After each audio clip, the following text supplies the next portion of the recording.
lọ ṣe ìbàdí ọwọ́ wọ́ ó ṣe ìbàdí. Ọmọ bèbí mi ṣe ìbàdí ọwọ́ wọ́ ó ṣe ìbàdí. Kí ló fi ṣe ìbàdí ọwọ́ ó ṣe ìbàdí. Ọmọ bèbí mi ọmọ mi o. Ọmọ ṣo máa cool me down. Wọ́ cool me down. Yeah, cool me down. Wọ́ cool me down. I need you in the morning, but I need you now. Yeah. I find you, I give you all you needing. I know what you like. You don't need no other body. You don't need no other body. Only you feel on my body. Only you feel on my body. You don't need no other body. Say now me they mess up my mind, and I me they make you free up your mind. Say your body talk to me nice. Say now my love you didn't need for your life. Yeah, our love no be lie. Say yeah we did together, yeah day and night. Yeah, if I leave you go by. Yeah, if you leave I go stroking your body, baby. Loving your body, baby. As you're whining your body, baby. So crazy. Loving your body, baby. Girl, you want need to me. I just wanna let you know. Hope every day You don't I need get no other body. You don't need no other body. Only you feel on my body. Only you feel on my body. I prayed for this moment. I would be by your side. And I don't wanna forget those lonely nights. Ooh, so tell me that you gon' ride with me. Tell me that you never lie to me. I just wanna make you proud of me. Want you loving every side of me. I love the rhythm of your heartbeat. The way you pushing up on me. I can tell that you want me. Let me show you how it's gon' be. You don't need no other body. You don't need no other body. Only you can hold my body. Only you can hold my body. Let me give you this, what you wanting. I could be your girl, sugar dumpling. And if I come on, la la la la, oh yeah, shake me, cha cha cha. Wanna have my body, anytime and anywhere. I just can't let you go, you go, can't let you go. When I feel you below, feel you below, and I can't let you go, you go, can't let you go. When I feel you below, feel you below. Well, you know you can't waste time. You give me the wickedest wine. Yeah, me like a long time. Bentley, bitty moto, choco. You feel me sit down on it, yeah, photo. Make us switch the tempo, make it go slow. Till I can't get enough, Kilo day, baby. You say I know be on my day, baby. So put it down on me. I could never be no plan B. Anytime you're ready, fling it on me. Give you this, the one thing. I could be your girl, sugar dumpling. And if I come on, la la la la, oh yeah, shake me, cha cha cha. Wanna have my body, anytime and anywhere. I just can't let you go, you go, can't let you go. When I feel you below, feel you below, and I can't let you go, you go,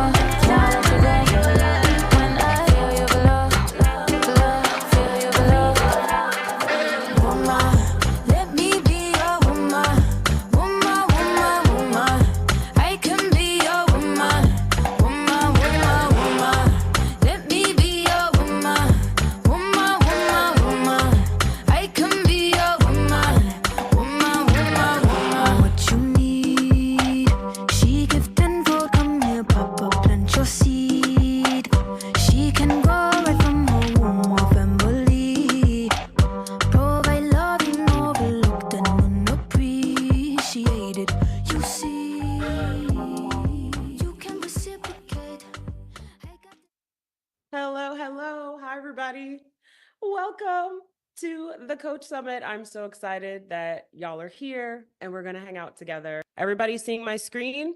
Let me know. Yes, thank you for the thumbs up. Awesome. Okay. Yay. Well, welcome everybody. I'm so delighted to be here together and I'm so excited to talk about how you can make more money as a coach. And all the things related to coaching. I think coaching is such a privilege to be part of a career and an industry where you literally get to change lives for a living, truly. So it's really special and I'm excited to dig into it today. And there's some BS too. So we're going to talk about that because, you know, I like to hit things head on. All right. We don't sweep nothing under the rug up in here. Okay. So we're going to talk about all of that.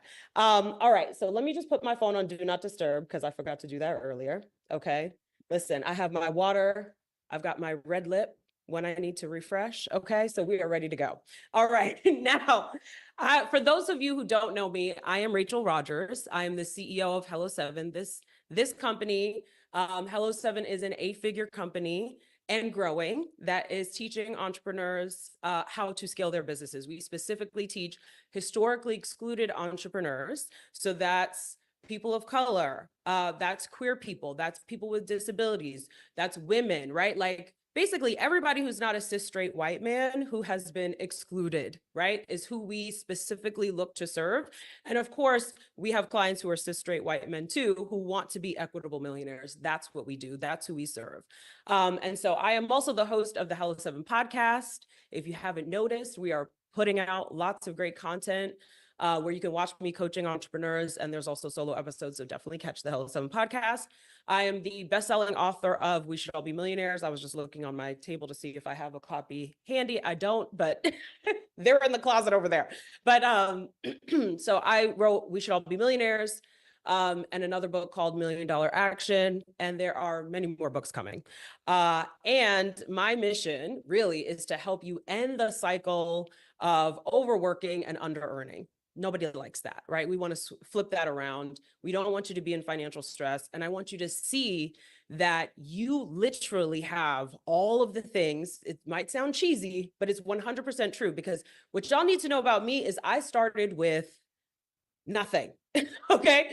No money, no network, no pedigree, right? I didn't go to an Ivy League school or work at a Fortune 500 company. And in fact, I had a 450 some odd credit score, and I was in debt over $300,000 from student loans. That's where I began. And here I am today. So no matter where you're starting from, trust me, you can get wherever it is that you want to go. If you want to get here or you want to get somewhere further than here, you can do it, okay? And we're going to talk about the how today. So you're not only going to learn that you can do it, but we'll talk about how you can do it throughout the day, okay? Awesome. Now let's see if it works when I advance my slides. It is working. Yay, we love that. Okay. So what we're going to start with is discussing the coaching revolution. All right. What is the state of the coaching industry? Because I don't know if y'all have noticed, and let me know in the chat if you have, there are sometimes I stumble upon just the negative corner of the internet. I'm like, how'd the algorithm think that I wanted to be fed this? Right? Like, what are y'all doing? But I have stumbled upon corners of the internet or of social media, particularly on threads, where people are talking negatively about the coaching industry. And then there's also people saying positive things about the coaching industry, which is true, right? And some of it, maybe all of it is true, but in different ways. So let's dig into that. I really want to talk about the state of the coaching industry so you understand, here's what we're dealing with. And also, what is the opportunity and what are the challenges that are present in the coaching industry right now, okay? Because here's the thing, your mindset is key. If you think you're part of a scammy industry, right, how are you going to push yourself and really grow and really have a major impact, right? That thought in the back of your mind is preventing you from selling, preventing you from having impact and being successful, right? And if you're not aware of the opportunity, you may be playing way smaller than the industry is asking you to play, right? You may not realize the opportunity that is available to you. And so I want you to see all that so that it gives you context to be like, oh, okay, this is what I'm ready to go do. All right. So who's ready to get into it? Let me know in the chat. I like a lot of feedback, y'all. Talk to me. I need to know I'm not alone. Okay. Okay. So let's kick this off with a bang. Okay. According to the latest market analysis, the coaching industry's market size in 2023 was $5.34 billion. Okay. So the coaching industry's market size in 2023 was $5.34 billion, right? And in 2024, it is $6.25 billion. What do we call that? We call that growth, okay? That's what we call that. I want to say that again, just so nobody misses it, okay? Despite all the talk about inflation, the economy being down, right? It's a bad time for small businesses. It's a bad time for everybody. Stress, stress, stress, right? That's the message that is constantly being sent to us through the media, right? And despite all of those messages, this industry has grown by $1 billion during that very struggle bus time that everybody's claiming is so difficult, right? So what does this mean? Why is the market growing? It's growing because more and more people are buying coaching, right? So during this very time that supposedly the market is down and supposedly the economy is down, people are still spending money on coaching. That not only are they maintaining their spend on coaching, they are increasing their spend on coaching. That's what these numbers tell us, right? So the coaching industry is growing and more people are buying coaching, okay? So it's important to understand that. So if you thought, you missed the coaching boat and you're too late, and like, oh, the industry is saturated. Oh, there's a coach for everything now. Everybody's a coach now. This is not something that I should be doing. Lies. Okay. This is not the truth. The truth is you're in the perfect spot at the perfect time to take advantage of this massively growing industry. Okay. So type timing in the chat if you're ready to claim your piece of this pie. Let me see it. Let me see it. Okay. Okay, type timing in the chat if you are ready to claim your piece of this big ass pie, all right? This multi-billion-dollar pie that continues to grow over and over again, okay? All right, I see some people are ready to get this money. I know I'm in the right place. My favorite people are people who are ready to get this money, okay? So I'm so excited to be with y'all. All right, so the stats don't lie, all right? The compound annual growth rate is the mean annual growth rate of an investment over a period longer than 1 year, right? So it's kind of tracking that investment. So here, let's look at this. In 2019, right, the size of this industry, hold on, I'm just moving y'all's picture because y'all in my way. Okay, the size of this industry was around $3 billion, right? $3 billion industry. And then we fast forward to 2021, and now we're at a $4 billion industry. And then if you fast forward to 2023, we're at a $5 billion industry, and now over $6 billion industry, right? So the statistics are showing us that the coaching industry is continuing to grow year over year. So we're not just looking at the last year, which was supposedly a bad year, right? We're also looking at the last 5 years, which shows us consistent, massive amounts of growth year over year, okay?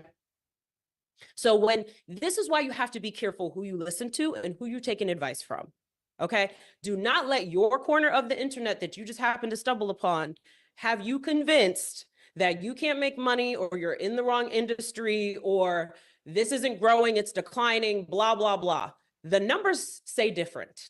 Okay, that may be how this particular person and their squad of friends feel, right? But that's anecdotal evidence. Let's look at the whole market and see, what is the market telling us? The market is telling us that there is more and more opportunity here in this industry, okay? The market is not saying everybody's like, oh, we're over coaches.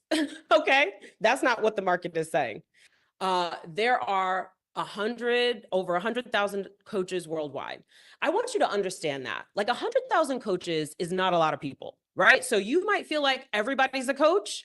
everybody clearly is not a coach, because the amount of people who are doing specific coaching, I think we like to pretend that everybody's a coach, and everybody isn't a coach. Someone who is selling online courses and teaching a specific, strategy or a specific way to do something is not necessarily a coach, right? They're teaching online, but that doesn't mean that they're coaching. Coaching comes with coaching tools, and coaching provides transformation. You can add coaching to a course business, right? You can add coaching to really a lot of different types of industries, but let's make sure that we understand what a coach is and what a coach isn't. And a lot of people who are in the world that we might all find ourselves in aren't necessarily coaches. They may not even call themselves coaches, but other people start calling them coaches, and we start confusing them for a coach. They're not necessarily coaches, right? Coaches have coaching tools where they are helping people discover their dreams and then make those dreams happen. That's what coaches do, right? And coaches aren't telling you, here's this prescription of what you need to do. They might give you some of that, but part of it also is the person discovering within themselves what they want. It's not about the coach telling you, here's what you need to do, here's the step-by-step, right? That's a part of it, but you don't get to that until the person has already identified what they want, and you've helped them get past their limiting beliefs so they can uncover what they want. Coaching is an art, right? It's an art and a science, and it's not just teaching a course online, okay? And no shade to that industry, right? I teach courses online too, but primarily I am a coach, right? That is my profession first. So I just want to make that distinction. In North America, the coaching industry generates $2 billion, right? And this number of coaches is 34,200 with a 47% growth rate since 2019. 99% of individuals and companies coached are satisfied or very satisfied with the coaching they are receiving, okay? And coaches charge an average hourly rate of $244. Okay, so this is just a little bit more insight about the industry and where we're at. 43% of Americans say they want to start a business. Of these, 33% are first-time entrepreneurs with no prior experience, okay? 65% of women entrepreneurs say they want to hire a business coach in the next year. Women own 51% of all businesses in the United States, but only bring in 4% of the revenue, right? So what are these stats telling us? People are starting businesses in droves, and they're new entrepreneurs, right? And they don't know how to scale. They do not know how to grow the business. They do not know how to generate a lot of revenue. 65% of women entrepreneurs say they want to hire a business coach in the next year, right? And why is that? Well, because women own 51% of all businesses in the US, but only bring in 4% of the revenue. Those numbers I do not like, right? This is why we're all coaches, right? This is why we are here. Women entrepreneurs especially need coaching and support. Why? Because we're socialized to be nice. We're socialized to go along to get along. We're socialized to people please, right? We're not socialized to be ambitious, to be leaders, to be demanding, to say what we want and to go get it, right? So because we are constantly sort of combating our conditioning, that's teaching us that we have to be nurturing and we have to be mothers and we have to be this, and that this is, a masculine role and these roles are feminine role. I reject all that, okay? You as an individual get to be whoever you want to be, right? And you could pull together whatever makeup you have, right? I'm very nurturing with my children and also lay the smack down with my children when I need to, right? Right, and leading them and disciplining them as well. That's part of it. In the same way, I'm nurturing with my team, and then I'm also holding people accountable, right? All of those things can exist in one person. But this is why coaches are so needed, especially for women entrepreneurs. That is one of the women are starting businesses faster than any other segment, right? And so this is part of the reason why this coaching industry is growing so much. So I hope I'm starting to paint a picture for you guys. Okay, let's talk about niches. This industry is thriving because of one word, right? Niches. There are a lot of niches of coaching. And so it's not just about being a life coach anymore, right? People are looking for like a specific type of coach or a specific type of life coach, or it's kind of like what aspect of their life specifically do they want you to help them with? You know, and usually it's like their overall life is impacting that specific area of their life. And so they want you to just be more versed than just a life coach, but they also want you to maybe have some level of specialization. So let's talk about that. So the niches include, you know, leadership for introverts, right? Like you could be someone who's specifically teaching introverts how to step into their power more, how to lead more without giving up their personality, without not being true to themselves, right? So that could be a niche. Another niche that is very popular right now is financial coaching. So financial coaching for creatives, for example. You might be an artist and you're like, I'm not good with money, numbers are not my thing, la, la, la, right? And so you could be a coach specifically for creatives who struggle with their financial life and helping them to become empowered in their financial life, to take control of their financial life. Is another example. Another niche, right? Wellness coaching for Black women is skyrocketing right now. So the more specific you can get, the more magnetic you can become. And so that's the point that I'm trying to make here, right? Your unique experience, it's not a hindrance, it is a superpower, okay? So get excited and be thinking today about how can you niche down a little bit more. We're going to talk about niches, and I'm actually going to interview some of my clients later today who have really specific niches, and they're like famous in a certain world, right? So like they're not like an A-list celebrity where they walk down the street and people are stopping them, but if they're in certain industry conferences or around certain industry people, they're like, oh my God, are you such and such, right? And that's what the power of the niche is, making you famous among the people that you want to hire you.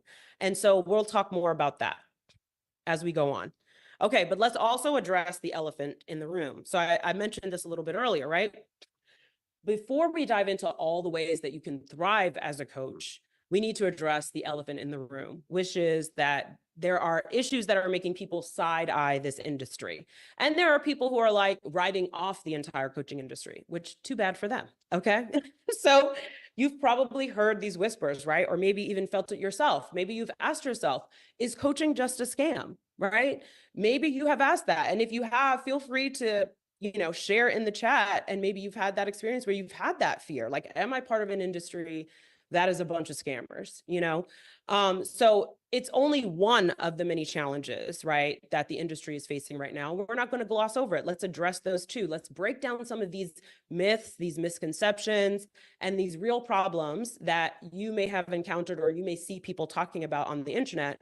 And we're going to face them head on, because if we don't, it will hold you back, right? If you think you're a part of a scamming ass industry, right, it's not going to motivate you to go sell your stuff. So let's talk about it. Let's dig into this. Okay. So the first myth that I want to discuss is coaching a scam? All right. So there are a lot of people who are like, it's scamming to help people figure out what they want to do with their lives, right? Help people to figure out the action steps that they need to take. You're essentially helping people and charging for your expert yoga instructor a scammer, right? Is my lawyer a scammer? Is my accountant a scammer? You know what I mean? Like every industry under the sun has scammers, but we don't say that whole industry is a bunch of scammers, right? That's nonsense. And, you know, sometimes people have a motivation to downplay or be negative about a certain industry. Usually at the end of those coaching is a scam pathways, right, where people are talking about all the reasons why, there's something that they want to sell you, right? Everybody's a scammer except me, right? Right? Y'all have seen those posts. You know what I'm talking about. So listen, there's going to be snake oil in any and every industry. But I don't think that that is the majority. I know a lot of coaches. I've worked with a lot of coaches, and I've been in this industry for 7+ years. And I have to say, most of the coaches that I meet are actually the opposite of a scammer. They're scamming themselves, okay? Most of the coaches that I meet are actually scamming themselves. And you wanna know why? Because they are undercharging for their services, undervaluing themselves, changing people's lives, helping people make hundreds of thousands of dollars more, helping people have better marriages, better lives, better teams, better careers, better health, better everything, and then not charging for it. So most of the coaches I know are the victims of their own scams, right? They are scamming themselves.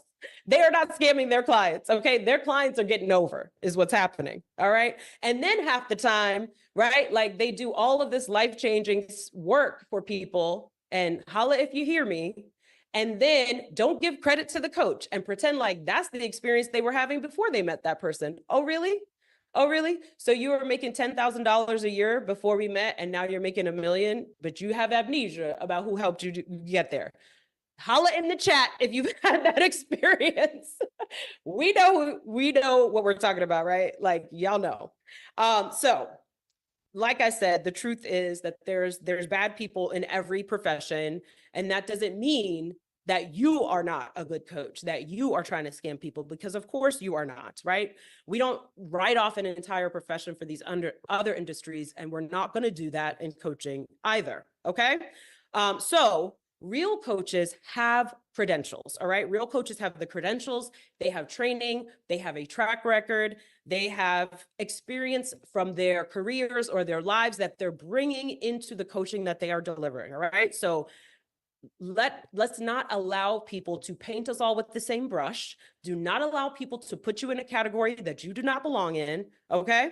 And one of the key things is that we really do have to stand up for ourselves, and we need to brag on ourselves, right? Make sure you are hitting people with those credentials on day one, right? Before they even become a client, make sure you're letting them know, this is who I am. This is what I did in my former career. This is the training that I went through, right? These are how many clients that I've worked with, right? Even as a beginner, you know, even as a brand new coach, when I first started, right after I got my certification, I also knew that I was bringing all of this intellectual property law experience into what I did, right? I worked with businesses for 7 years as a lawyer and saw the back end of their businesses, and also saw where the value was, which was often in the intellectual property, right? So it's not like, and I had obviously been running a business for 7 years myself as well. So like all of those, so I could look at what experience do I have, right? So for you, it may not be running a business. Maybe you've been divorced and you've been delightfully co-parenting with your ex, right, for 10 years, and your children are thriving as a result, and you have a coaching certification. All of that together puts you in a position to help other, you know, people who are going through a divorce thrive and co-parent well, and make sure their children are going through that divorce strong, right? And being able to come out and still thrive. So we have to be careful, right? And not assume that we don't have the experience that we do have. And if you think, well, Rachel, I really don't have no credentials, I really don't have no experience, I really don't know what I'm talking about, right? I'm going to tell you, one, how to get that experience today. And then the other thing I'm going to say too is, I guarantee you you're wrong. We have a habit of writing off our skills and what we're capable of, and the genius that we have, and the experiences that we have. So I'm going to help you later on. You're going to start to identify, what are those experiences that I have that are really valuable, right? What have I helped people with? What are the natural talents that I was straight up born with, right? And what are the career experiences that I have, and life experiences that I have, that I could bring to the table as a coach to really help people? I think sometimes we are just not really recognizing all of the value in the asset that is you, okay? And you not recognize it is making sure that you don't make no money. Okay, so don't wait for other people to recognize it. You better recognize, and you better make sure other people recognize. It is not serving you to not brag on yourself. Okay, so if you take nothing else away, make sure that you leave here and go tell somebody about who you are. Matter of fact, go tell somebody right now in the chat who you are. Okay, tell somebody about one thing that you've done in your life that you're proud of. Drop it in the chat, whatever it is. I want to see it. I want to see some bragging. Okay. I want to see you putting some respect on it. All right. This is so incredibly important, because again, if we're not bragging on ourselves, ain't nobody else going to do it for us. And we are, as a result, not getting the opportunities that are available to us. And often somebody has less experience, but is making more money and has more opportunity. Why? Because they're loud about it. Right? They're willing to talk about it. They're willing to say it. And so we've got to claim that experience, right? We got to claim that expertise. I'm going to open the chat real quick, because I want to see what y'all talking about. Let's see. Oh my God, there's so many comments. Yes, I see that. I expanded my business to have a steady assistant. Yes. Veteran educator. Love it. Burnout to brilliance expert. Yes. Licensed clinical social worker and currently running a profitable therapy practice. Yes. Meditation practitioner and teacher for over 20 years. Excellent.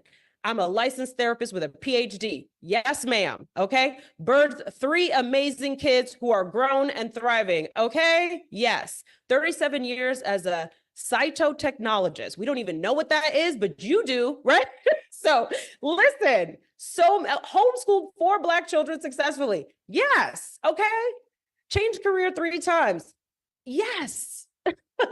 So listen, y'all got some expertise in here. Here's the thing that always blows my mind. People are like, I don't have the experience. I don't know what I'm going to sell. I don't know what my offer is going to be. Oh, I'm struggling. I have to figure this out, you know? And then I'm like, okay, well, tell me more about your life and tell me more about what you do.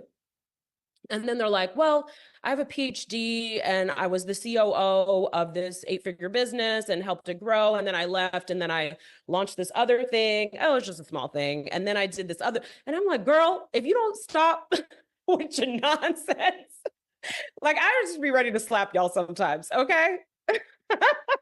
Okay. Y'all ain't gonna aggravate me today though. Okay. So again, there's a difference, right, between a coach who is certified, who's committed, who's getting results. And there's a difference between someone who just slapped coach on their Instagram bio and started selling $10 PDFs. Okay. And just because you had a bad experience with a wannabe coach or somebody who's just really not putting the effort in to become a strong coach doesn't mean that everybody else isn't good from the industry. So y'all get my point. Okay. And for those who are new, just know that just because you're new to the industry does not make you a scammer. It does not make you somebody who's not worthy of the title. Everybody starts somewhere. So you are allowed to be a beginner coach. You are allowed to be a new coach who is inexperienced. The key is to be honest about it. The key is to bring your best energy to it. I highly recommend doing a certification, taking training so that you have coaching tools to use with your clients. And usually if you're doing a certification or training of any kind, there's a ton of practice coaching included. So you really aren't new by the time you graduate, right? Or you're new, but you've gotten a ton of coaching experience under your belt by the time that happens, okay? So even as a new coach, I want y'all to know y'all belong here, right? And you have experience to bring to this industry, even if you're new to the industry. Okay. So I want to reaffirm you as well. All right. Let's move on. Again, don't take my word for it, right? 86% of companies reported that they recouped their investment in coaching and more, seeing a return on investment that ranged from 5x to 7x. That's not a scam, my friends. That is called impact. Okay. Put some respect on it. Okay. I don't know who these people think they're talking to. Drop real coach if you're committed to showing up as the real deal and you already know that you are the real deal or you're about to be the real deal and it don't matter. Okay. Put real coach in the comments. Yes, yes, yes. We'd love to see it. Okay. So we're not going to let people tell us who we are. Never, ever. Okay. Moving on. Okay. Another myth, right? Or, you know, another challenge that comes up. There is a lack of regulation in the industry. Is this myth true? It actually is. There is a lack of regulation in the coaching industry. So anyone can call themselves a coach, right? And that leads to a lot of confusion and mistrust. But here's the thing. The absence of strict regulations means there's a massive opportunity for you to set the standard. You get to set the standard, right? And so that means it's up to each of us to bring integrity and skill and heart into our work. We get to decide how we show up and the kind of impact that we are going to have. So again, there's an opportunity here, right? Bring your credentials to the table. Make sure people know who you are, the experience that you have, the training that you have gone through, right? Like, let me tell you what, this brain, you know why this brain is expensive? Do you know why I charge a large hourly rate? Because this brain has gone through lots and lots of training, okay? I've gone to college for 4 years, and got a degree in political science. And I also studied psychology in college, right? Then I went to law school. And in law school, I studied intellectual property, among other things, and got a law degree, both of which were very expensive. Okay, that's why I was $300,000 in the hole when I started my business. And I was like, yo, your girl's gonna have to make some money because I gotta get out of this hole. So those are two things that I bring to the table, right? And then the experiences that I've had, all the things that I have tried, all the failures and successes, because when I failed, I learned what didn't work. And then I got to figure out what did work, right? And then the amount of training I have purchased, certifications and courses and masterminds and working with coaches and going to events and going to conferences. I have spent a lot of time learning, and then of course applied that learning to working with lots of clients. So all of that stuff matters. All of that is why your brain is expensive, okay? And make sure people recognize this is expensive brain that you're asking for access to, okay? So make sure you let people know. And in fact, I invite you to add that copy to your about page on your website, okay? You're gonna list all your credentials, you're gonna list your experiences, you're gonna list your things from your resume, right? And your life experiences. And you're gonna say, that's why this brain is expensive, okay? And I'm gonna let you, as a privilege, rent it for this rate. It's worth more, but I'm gonna allow you to rent it for this price, okay? And let me tell you something Tabitha Brown told me when she came to speak at ROI earlier this year. And she said to me, she was like, my coaching fee is what I am willing to show up for. That's a number that I'm like, okay, for this dollar amount, I will show up and do that. She's like, but make no mistake, I am crystal clear that my brain, that my time, that my personality, that my energy, that all the things that I'm bringing to a particular space is worth way more than what I'm charging, okay? And I know that's right. So I want you to take those words and just put it in here, okay? Take them, put it in, and keep it there, right? Close to the chest so that you never forget your value, okay? All right, now, again, don't take our word for it. Harvard Business Review reported that only 23% of coaching clients thoroughly vet their coaches' qualifications, making due diligence critical, right? And so again, the way that you can prevent so-called scam claims is by presenting your credentials when you begin talking to prospects, and like often, okay? Brag often. Pretending you have no street cred is not serving you. And if you're like, but Rachel, I legit don't have street cred, I'm going to prove you wrong, okay? And I'm going to show you how to get more street cred as well. All right. Coaching doesn't have a strong impact. That is a myth. Okay. We all know that is a bold-faced lie, and I'm just going to need y'all to stop lying. Okay. Okay. Tell that to the literally thousands of clients who have doubled their income, transformed their businesses, stopped playing small, made things happen that thought they could make happen, gotten book deals, gotten on big stages and everything else, right? Like, I'm sorry, just because you cannot measure something with a ruler does not mean that the growth is not real, okay? Coaching is the difference between thinking about it and doing the damn thing. Coaching is also the difference between, you know, having thoughts like, I want to do it, but I don't think I can, to I want to do it and I'm going to go do that shit. Right? That's what coaching does for people. And it is massively transformative. And anyone here who has been a coach for a while knows that that is true. And many of you have probably also purchased coaching and know that you have experienced transformation. So let's not pretend that that's not what it is. Just because we don't have a clear pie chart, right, that's tracking all of this transformation for people doesn't mean that it's not happening. Okay? It definitely is happening. So here are some stats though that I want you to share, and feel free to take a screenshot of this and make sure you have it handy the next time you see somebody talking about they're a scammer. It's up to all of us, right, to make sure that people understand that this industry is not full of scammers. And in fact, they're doing themselves a disservice by hating on coaching because they're missing out on a massive transformation they could be getting for themselves a whole lot faster with the help of a coach, right? So The numbers do not lie, right? 80% of coaching clients reported improved self-confidence. 73% experienced improved relationships. 72% saw improved communication skills. 70% improved work performance. 61% improved business management skills, okay? This is very real and what's possible as a coach, okay? So we're not gonna pretend that people aren't getting massive transformations because that's a bold-faced lie, okay? Okay, moving on. Here's some stats from our clients, right? And can I tell you, the number one problem, I won't say the number one problem, maybe it is. One of the issues that we have at Hello 7 is the amount of testimonials that we have. We literally have a project on our quarterly plan to organize them because there are so many that it's hard to know which ones to pull out when. We literally have tens of thousands of testimonials in our data bank that we need to get organized. That's one of our projects. But this is a smattering, okay, that you can see from people who have simply done the 10K in 10 days challenge and transformed their lives. Not only did they make $10,000 or $12,000 or any amount of money in a 10-day period, so at least 10,000 or more in a 10-day period, they transformed what they think is possible in that 10-day period.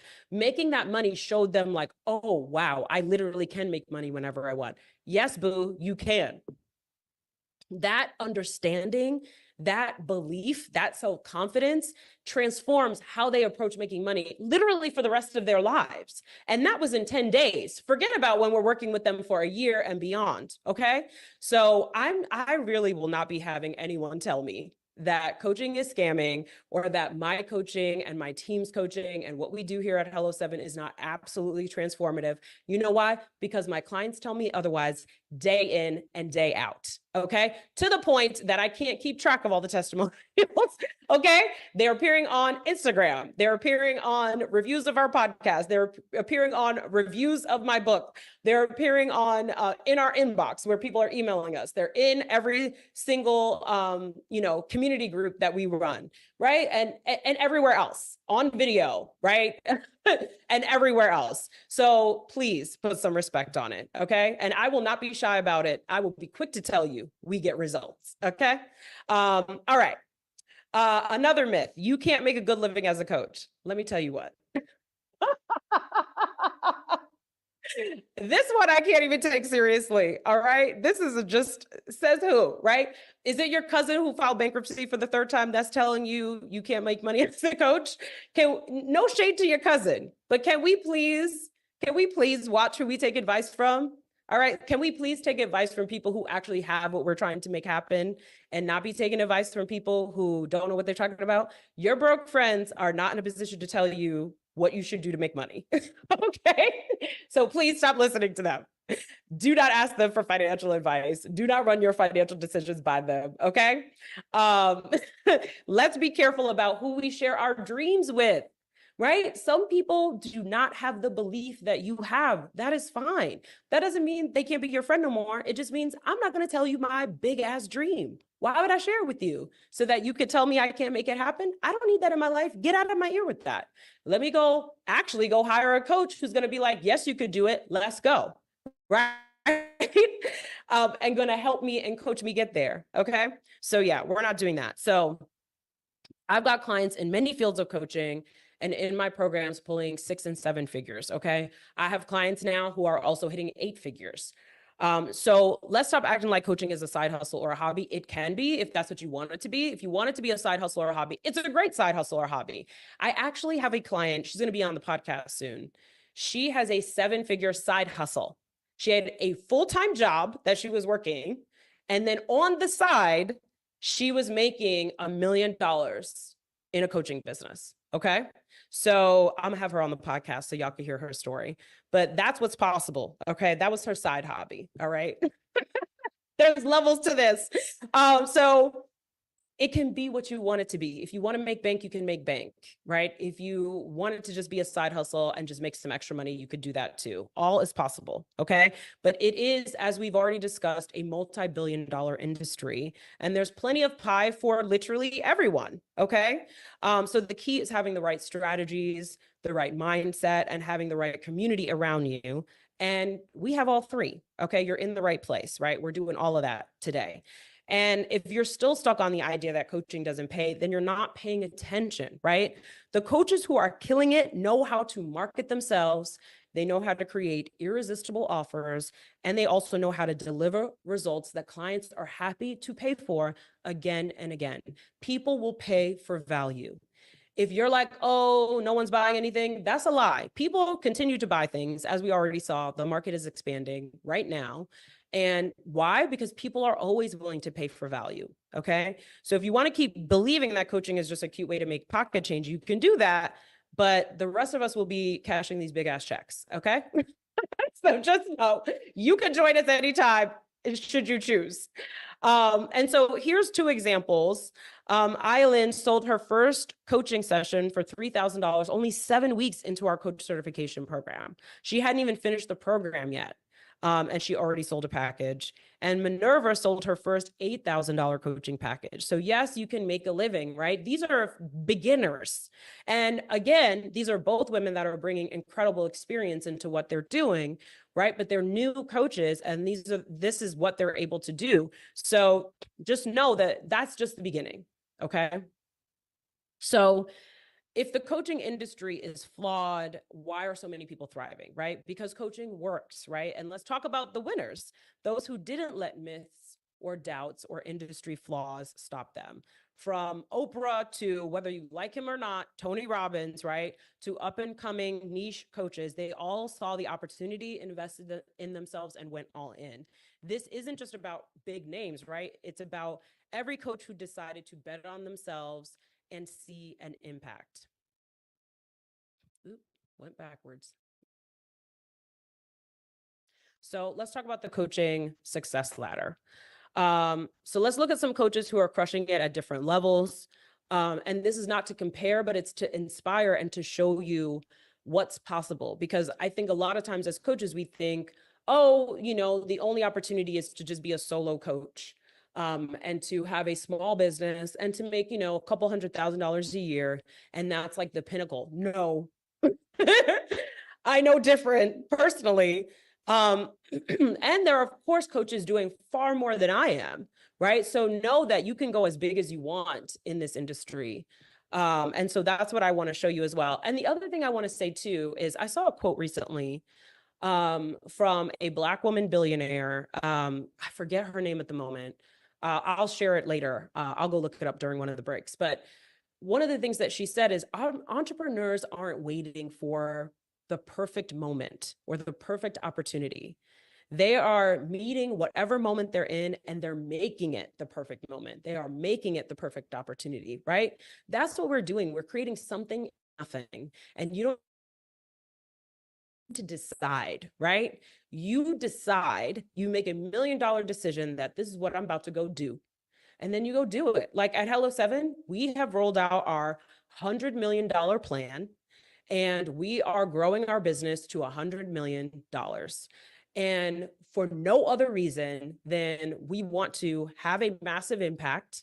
Well, actually, there's two reasons, right? We want to have a massive impact and serve at least 10,000 clients per year. And we want to show those clients and the world that it's possible. Okay. We want to leave a pathway to follow. And that's why we're doing it. We don't need the money. It's not about needing the money. The money wouldn't actually be enough of a motivator for me. I'd be like, why would I do that when I could chill with my kids instead? But we're doing it because we want to change the world and we want to show what's possible. And because it's fun, we're having a great time doing it. Okay. So just know sky's the limit. This industry could serve you as big as you want to serve or as small as you want it to serve. Okay. So here's some examples, right? So this is $500,000 mark. Kimberly Brown. She is a career coach and speaker. She scaled her coaching business to $500,000 by offering career strategy sessions, group coaching, and corporate training focused on empowering women of color in the workplace. Okay, so that's her niche and industry. Trudy LeBron.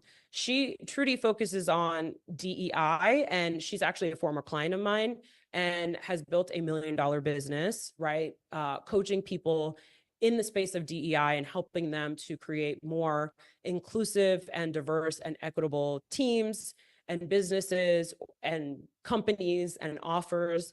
And so that's her industry. The $15 million mark. Mel Robbins, right? So Mel Robbins, everybody knows her from her very popular podcast. She has a TED Talk. She's writing books. She also does some consulting. And so she's making $15 million a year as a coach. And then Lisa Nichols, who specializes in public speaking coaching. And she's done other kinds of coaching as well. So she has grown her business to $20 million as an expert teaching people how to speak to make a lot of money, right? And we're going to talk to another public speaking coach later today. And then 100 million plus, right? Oprah Winfrey, she's a billionaire. Tony Robbins makes a couple $100 million a year. Do you realize, whether you like him or not, and this is not an endorsement for anybody on this list, just FYI, I'm just pointing out the different levels that are possible because I just want you to see some examples here. But Tony Robbins, right? He basically has an event business. You know what I'm saying? He does an event for 5 days or 3 days or whatever it is, however many times a year. And he's the one still delivering the majority of the training and the coaching and making a couple $100 million, right? So maybe you're the next Tony Robbins. Maybe you should be the next Tony Robbins because we know there are some things that we don't like that Tony Robbins does, right? So maybe you're the next Tony Robbins. Maybe you're the next Oprah Winfrey, right? So the sky is the limit for how you go about doing this. And, you know, Tony Robbins has coached Serena Williams. He has coached a lot of celebrities. I believe he's coached presidents. Oprah obviously is consulted on, you know, every major thing, right? Everybody wants Oprah's endorsement, and she's coaching literally millions of people via her TV show and now her TV network, right? So really think bigger is what I'm trying to say. Think as big as you are willing to go. Okay, so what do they all have in common? These coaches didn't get here by accident, right? They were intentional about building something bigger. So of course, it's a commitment to craft, right? Every one of these coaches is dedicated. They're mastering their craft. They're investing in their own learning and growth consistently. They've taken their skills and knowledge seriously. They have a niche focus, right? They've leaned into their specific strengths and targeted audience, even if it's not a niche of industry specific, right? It might be a niche of how they go about doing it, right? Like via a talk show or via, you know, live events, right? And for Oprah, right, it's live your best life, right? That's what she's been teaching us how to do for, I don't know, multiple decades at this point. And so that's what's possible. Okay. Authenticity, right? That's one of the things, like bringing your full personality to it. Mind you, not everybody's going to like it. There are plenty of people who don't like Oprah. There are plenty of people who don't like Tony. There might be people who don't like Mel Robbins, right? There might be people who don't like some of the Lisa Nichols, and there might be people who don't like you. In fact, I'm pretty sure there will be people who don't like you. There's certainly people who don't like me. Okay. And are we going to let that stop us? No, because they're just not our people. And that's why there's other coaches out there for them that are their people, you know? So you can find the person who is right for you, right? And so that's really what it's about. It's like you bring your full self, your full personality, your authentic personality, your true beliefs.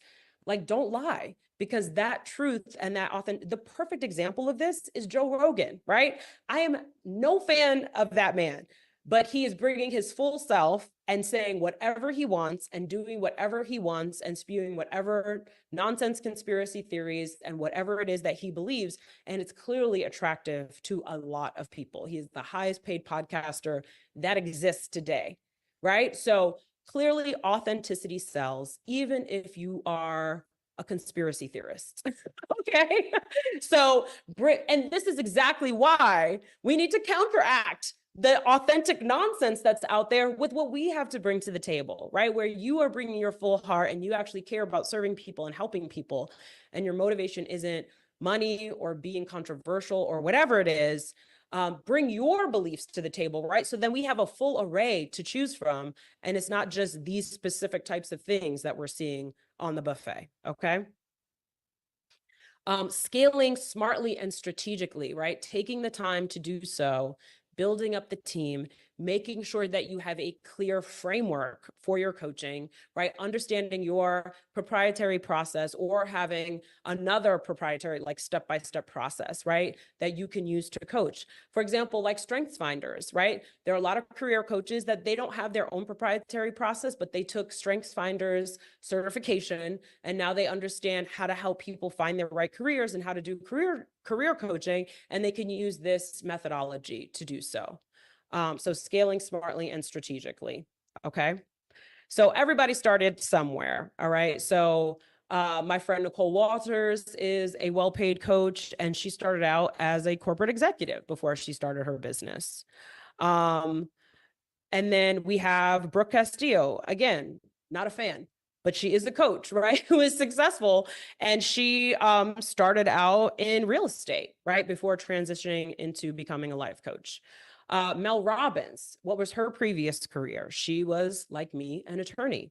So again, right, bringing different experience, right? If you're a corporate executive, you understand how teams work, you understand how big corporations work, you understand, you know, the corporate ladder and climbing it. And so that's something that you can bring to the table in your coaching, right? So you add a coaching certification to that, and now boom, right? You have a great niche and you can start making good money. Same thing with a realtor. You understand sales and how to sell, how to present an offer, and you're also selling something that is very high ticket, right? Because selling real estate is, you know, hundreds of thousands of dollars, if not millions of dollars, right, to invest in real estate. So you understand how to make a high ticket sale, right? And so that sales experience can be very valuable, you know, added to your coaching.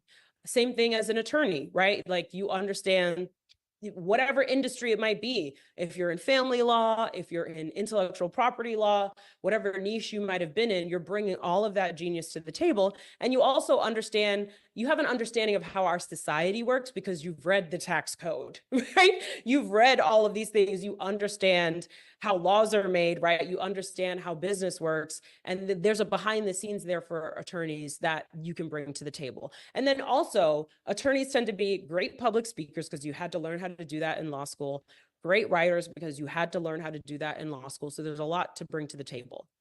Awesome. Okay. So top coaches are leveraging their professional skills to build thriving coaching businesses, right? The best coaches don't start from scratch. They're taking their expertise, their insights, their unique skills, and they have developed in different careers, right?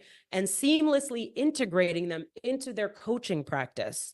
This approach creates a powerful and often easily defined niche that stands out in the marketplace. So instead of being just another generic business coach, right, they can become the go-to expert in a specific field, right, offering a tailored experience for a particular type of ideal client that really resonates deeply with their audience, right? So this is how you can create offers and how you can create a brand for yourself as a coach that really sets you apart from the other players, okay? So here are two examples. Dr. Tiffany is leveraging coaching in her industry. So Dr. Tiffany is obviously a doctor, and she made $113,000 in 2023. And in 2024, she had made $143,000 by June.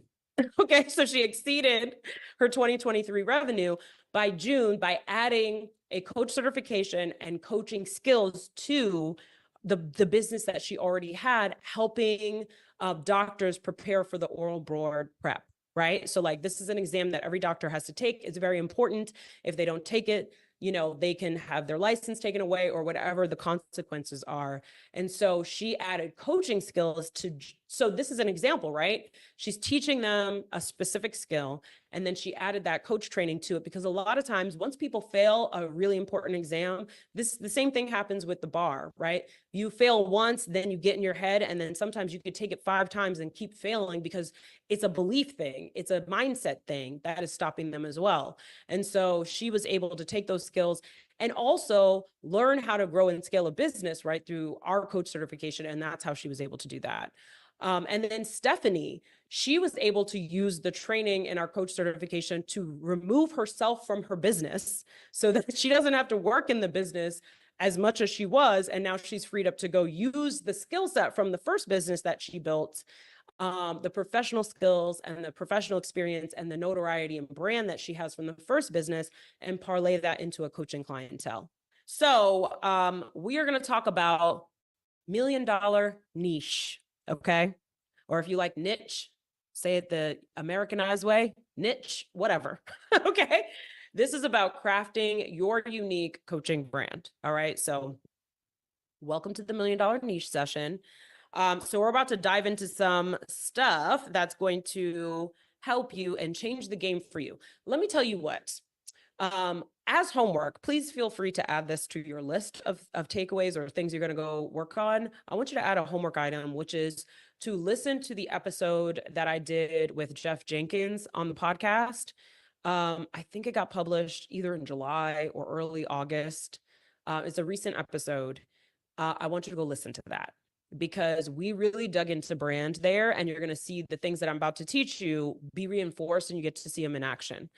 But yes, brand is key, and making sure that you have a niche and a thing that you're known for is really important, because that's how you make a name for yourself. That's how you differentiate yourself. And I have worked, as you know, with thousands of entrepreneurs at this point, coaches, non-coaches, every industry, right? And the difference between the people who go fast, I should say one of them, one of the big differences between the people who go fast and grow fast and the people who don't is niche, is brand, right? Do you have a powerful brand that is saying something? Are you saying the same thing that everybody else is saying? There's nothing that's standing out. There's nothing that's different from the crowd, and therefore no one's paying attention, right? There is so much noise these days, and your brand is how you cut through the noise, right? And that's how you call in your people. So we're going to talk a little bit about that. And then I'm going to bring some very special guests that are going to share their story around brand. So I'm really excited for this section. Okay, so we're going to talk about how to craft a coaching brand that not only stops the scroll, but makes people pay attention and start paying, because we need that part too, right? Pay attention and then also pay me money, right? We'd like both, preferably. So here's the deal. The coaching industry, right, as you know, it's on fire right now, as we discussed this morning. And a lot of people are jumping in, but the ones making the real money, the ones who are going to thrive, are the ones who have a rock solid niche and a brand that demands respect. So we're going to talk about how you can create one of those as well. So recently I met with clients from our mastermind, and those are business owners making over $1 million that were in our mastermind. And I asked them, why did they choose Hello 7 over other masterminds? And given all the options out there, right? Because there's lots of options out there for masterminds. Why did they choose us? And here was their unanimous answer: our values. That's why they chose us. Some of them didn't even consider other programs, right? So that means all of my so-called competitors didn't exist for them, right? They only had eyes for us, right? Because they felt values aligned, right? They said that they didn't even consider other programs because they only wanted to work with a company that shared their values. And that was the deciding factor for them choosing to work with us. And we wear our values on our sleeve, right? We're like very upfront about what we believe in. We share our political views. We share our philosophy on business, our philosophy on life. We're very honest about who we are. And because of that, we call in our people. You know, I used to have people tell me all the time, I would like show up on a podcast and I'd be like, basically, we work with everyone who's not a straight cis white man. And in fact, we do have straight cis white men as clients as well, because they want to be down with us. Why? Because they share our values, right? That's why they work with us as well. But I would sit down for a podcast or a news media or whatever, and I would say that, and people would be like, wow, that's bold. And I'm like, I really don't think it's that bold. I'm just being honest and clear about who I'm calling in and what I am here to do. I'm here to close the wealth gap, period, right? If closing the wealth gap is not important to you, if you don't see yourself as someone who has been marginalized by our systems, right? And if you don't recognize how important it is to change that, then we may not be of interest to you. Like, we may not be, the company that you want to work with to grow your business. And that's okay. But I'm gonna be very clear about who I am. And I've had people say to me, Rachel, you're so authentic. How do you do it? And I'm like, I don't know how to not be authentic. I don't know how to not be Rachel Rogers. I'm just being Rachel Rodgers. That's really what it is. And some people hate Rachel Rodgers, and some people love Rachel Rodgers, and some people are indifferent to Rachel Rodgers, and some people find Rachel Rodgers' laugh annoying, and other people love her laugh, right? Like, that's the truth of the matter. And that's exactly how it should be. If you are not, repelling anyone, then you're also not compelling anyone. And that is key, right? There's got to be people who you are not for. There has to be people who don't like you and don't like what you're about. Cool. Don't. I'm still going to be me though, and I'm still going to be doing what I do, right? And I'm going to call in the people who want to do what I'm doing with me, who want to be part of this revolution that we're creating, right? Who want to be part of this movement. And I want you to do the same thing. Call in the people to your specific movement that you are creating, okay? So values is a key part of your brand, but the key thing that I want you to know is, like, your brand is not just your logo or your website, right? It's not just the visuals. Your brand is the personality of your business. It's in everything you do, from how you communicate with clients to how you manage your team. For example, right? Like, we say that we are here for historically excluded people, right?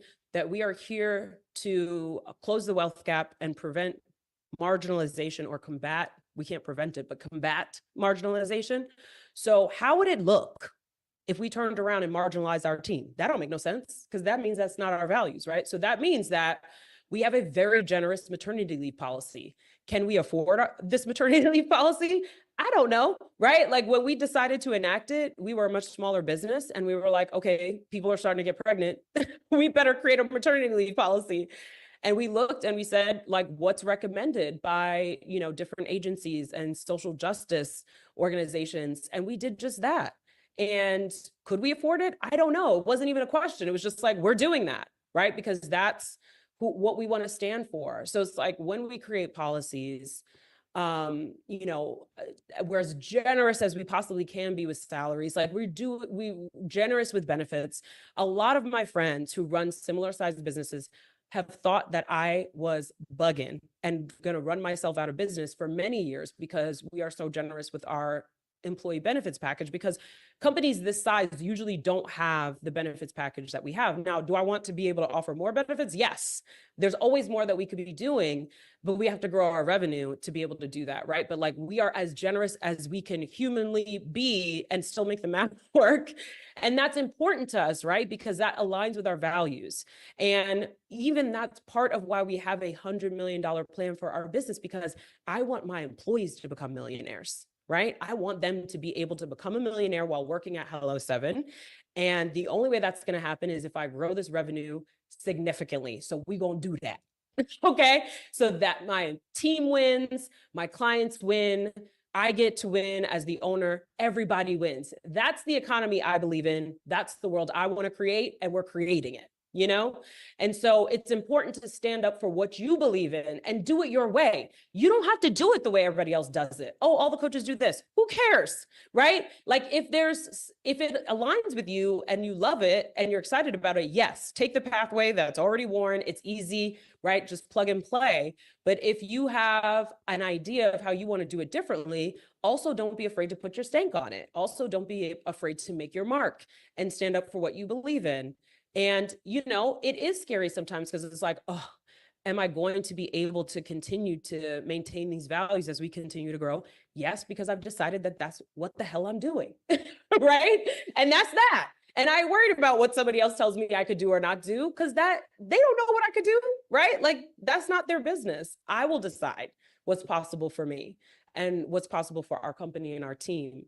So I want you to think about, what are your values, right? What are your beliefs? What do you want to stand up for, right? What's your personality, right? If you have quirkiness, right? Or you love to nerd out on certain things, bring all of that to your business, right? The brand is everything, right? From the playlist that we just played, right, during the break, to the look of our slides, right, to the look of my setup as I'm talking to you, right? Make Money Moves, art by women, and people of color. You can't see this beautiful picture up here. But, you know, it's like everything is aligned, right? Everything is putting out a specific message, and it doesn't have to be manufactured. It's really about being true to yourself. And when you're true to yourself, you're able to like align with the personality of the businesses. Okay. So it's everything that you do. All right. Is my point. Even your day-to-day actions are part of your brand, whether you're intentional about it or not. If you're always late and frazzled, that's part of your brand. And girl, that used to be me. Luckily, I have a great team who keeps me on point. If you're highly organized, that's part of your brand too. Your brand reflects your personality as a founder. So your values, your mission, what you stand for, as you build your business, your brand starts to take on a life of its own and become separate, right? Like Rachel Rogers and Hello 7 are synonymous because I created it, right? So like so much of who I am is built into Hello 7. But remember how I used to be late and frazzled all the time? Well, now I'm not, because I have a team of people and a lot of them are very organized and they're never late, right? So because of that, we get to be on time now, right? So now Hello 7 and Rachel Rogers aren't exactly the same thing. They're two separate entities. And now Hello 7 is not only taking on my personality, but the personality of our team and the dreams and vision of our team and the influence of our team. All of that gets incorporated into the brand as well. Okay. So, your team, your brand is influencing you, your clients, people who might want to interview you, like anyone who might want to partner with you, like it's speaking before you're there. So a strong brand makes people feel like they belong, like they're in the right place, right? So like how people got hype about the music that we played during the break, right? They're like, oh, even the fact that we had a break. We all know those companies that just like do a conference and you're just going for 12 hours. Tony Robbins. And it's like, girl, I'm about wellness, okay? And I'm not about being stressed, okay? I need breaks. I need to go use the bathroom. I need a timeout, all right? I got to go get a snack. So that is built into our brand. So like all those touches, that's why, you know, use a template, use guidance, because it makes it easier. But then you can say, but this part is the part that I'm going to depart from, and we're going to do it a little differently because this is what we believe, you know? So it allows you to build that company that you would love to work for. Like what I like to think about is like, what did I want to see in the marketplace when I was looking for a job? And I want to provide that workplace. And what was I looking for as a coaching client that wanted to hire a coaching company? What did I want? That's what I want to give to my clients, right? Like that's the experience. That's why everything is elevated, because I don't like cheap surroundings. It could be inexpensive, but it better not feel inexpensive. You know what I mean? So that's what I want. And that's why we have that. So you get to bring your values, your personality into your brand, and it's magic. And that's what helps your right customer feel like they're in the right place and why they choose you over the competition. And I want you to know this is more about intention than it is about money, right? Like this sign was like, I think it was like $125 or something. It wasn't expensive. I mean, this art was. This couch is IKEA. Okay. So like, it doesn't necessarily have to be the most expensive thing, but it just has to be intentional. So I'll give you an example. When we used to do live events, like we used to do one-day events, just like we're doing today. We're doing it actually the same structure that we used to do years ago, except it's online, right? Rather than in person. But we used to do in-person events and we wanted it to feel elevated. So we would go and buy cut flowers, and Brittany would be putting it together in a vase. And she would be putting it all on the tables and making it look nice on a budget, right? We couldn't afford a florist to come bring in beautiful florals, but we could afford cheap flowers that we buy from Trader Joe's and make it look fancy, right? And we could have someone greeting people at the door to make them feel welcome. So like sometimes it's just about being intentional about the choices you're making, and it's not about all the money you can throw at it. Okay. Okay. So again, branding isn't just design or a pretty logo, right? That's not what branding is. So let's talk about, you know, what it is, right? So visuals are important, but they're a small part. Branding is editing, right? It's what we will do and what we won't do, right? It's culling to say, this is our style, so that everything feels aligned. So it's about answering key questions, right? What do you do, right? What do you do?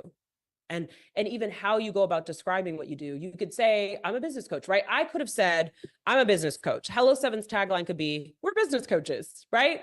We help you grow your business. Cool, right? But that's like what every business coach might say. But we say, we're closing the wealth gap one entrepreneur at a time. That says something about who we are as a business, right? And what we're about as business coaches. Okay, we're about something different. Who do you do it for? How do you do it? What's your process? How do you go about doing it? What is the personality of your business? And on the how, right? Like we have everything from Oprah, who has her own TV show, to Tony Robbins doing live events, to Lisa Nichols she does big events too, to Mel Robbins doing it on a podcast, right? So like there's a lot of ways that you could go about coaching, right? There's a lot of different packages and ways to put your offers together to make money. What is the personality of your business? And most importantly, why do you do it? Why do you do it? Why are you doing this work? What brought you to it? What made you attracted to it? That's such an important part, your story. So branding isn't about being for everyone, right? It's about taking a stand, and you need to decide who you are, who you're for, and who you're not. And sometimes having a nemesis or a clear opposite helps clarify your brand. Like, who's your nemesis? Okay. Who do you hate? Who are you not for? That also informs your brand. And so here's a great example, right? Ben and Jerry's. It is known for their unique ice cream flavors, right? Where they're putting together different things in the ice cream that in ways that you would have never seen, but they are all about social justice. And they have always been about social justice ever since the beginning. They were always about the environment. They were against racism, right? They were against, they were for the working person, right? And so that is a major backbone of their business. And even though they were sold to Unilever many years ago, they still are staying true to their brand to this day, right? Because it's not something you can pull apart. If Unilever were to take out Ben and Jerry's social justice piece of their brand, they would stop getting sales, right? It would be bad for business. So even when they're sold, there's that heart and soul of the founders is still there in the business. Again, a strong brand should repel some people, and it's okay if not everybody loves you. In fact, get okay with it. Like, I love it. Oh, you hate me? Great. You know what I mean? Like, who cares? Why are you giving that so much energy? Ben and Jerry's doesn't try to appeal to everyone, and yet they are hugely successful. They are saying no to a whole group of people who maybe aren't about social justice or don't agree that we should resist, right? Or don't believe in climate change and don't believe in environmental justice or whatever it is. And yet they are still a multi-billion-dollar company, right? So it just goes to show it's like the opposite of what you think. The more you niche down, the more clients you're going to have. You're not going to have less, you're going to have more. So be bold, be brave, infuse your brand with your personality, with your quirks. Like, we love Beyonce up in here. Okay. If you don't like Beyonce, you can still hang out with us, but don't be talking about how you don't like Beyonce. All right. Keep that to yourself. Otherwise we can't be friends. I'm joking, but even that is infused, right? Like, I love coffee, and I'm going to talk about coffee and lattes and all that. And yes, I'm going to talk about buy your damn latte. All right. The reason you're not a millionaire yet is not because you bought lattes. Okay. I'm gonna say that right now. So build in your personality, your quirks, your values, your point of view. And that's how you attract the right customer who is excited to work with you in droves. Okay. So here's some principles for building a badass brand. 1, choose who you love, right? Identify your ideal client. Who do you love working with? Who gets the best results from your work? Here's another question. Who do you have the least friction with when working with them? I want you to look back at your customer list, right? Look back at the people you've worked with for the last year, last couple years, however long you've been in business. Who was an enormous pain in the ass? Who was very difficult, right? Who do you never want to work with again? And honestly, I have had quote unquote difficult clients. It just meant that they had challenging issues to overcome. And I'm not saying every difficult client should be tossed to the side, but I'm saying you're looking to have the majority of your clients, there is ease, right? Because we're so aligned. It's kind of like when you meet a new friend and y'all instantly are chit-chatting and laughing and cracking jokes, and you realize you love the same stores and you love the same music and you have a great time together, versus somebody that you're talking to at a networking event and it's like pulling teeth to like even just be in a conversation with them.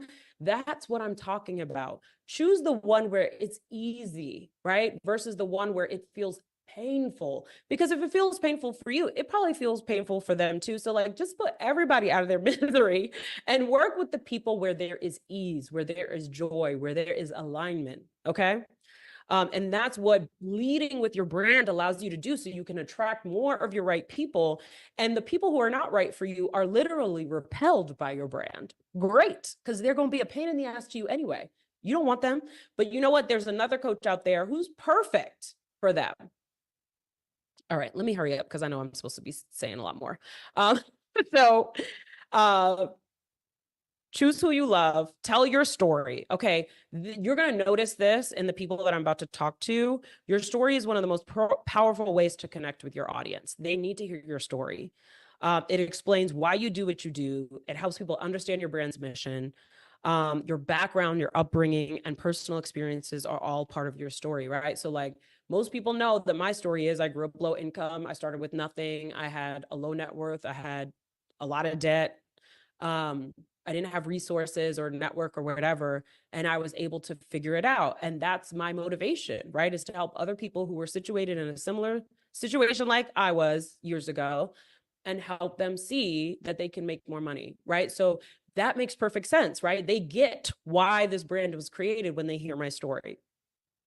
And so that's what you want to think about too.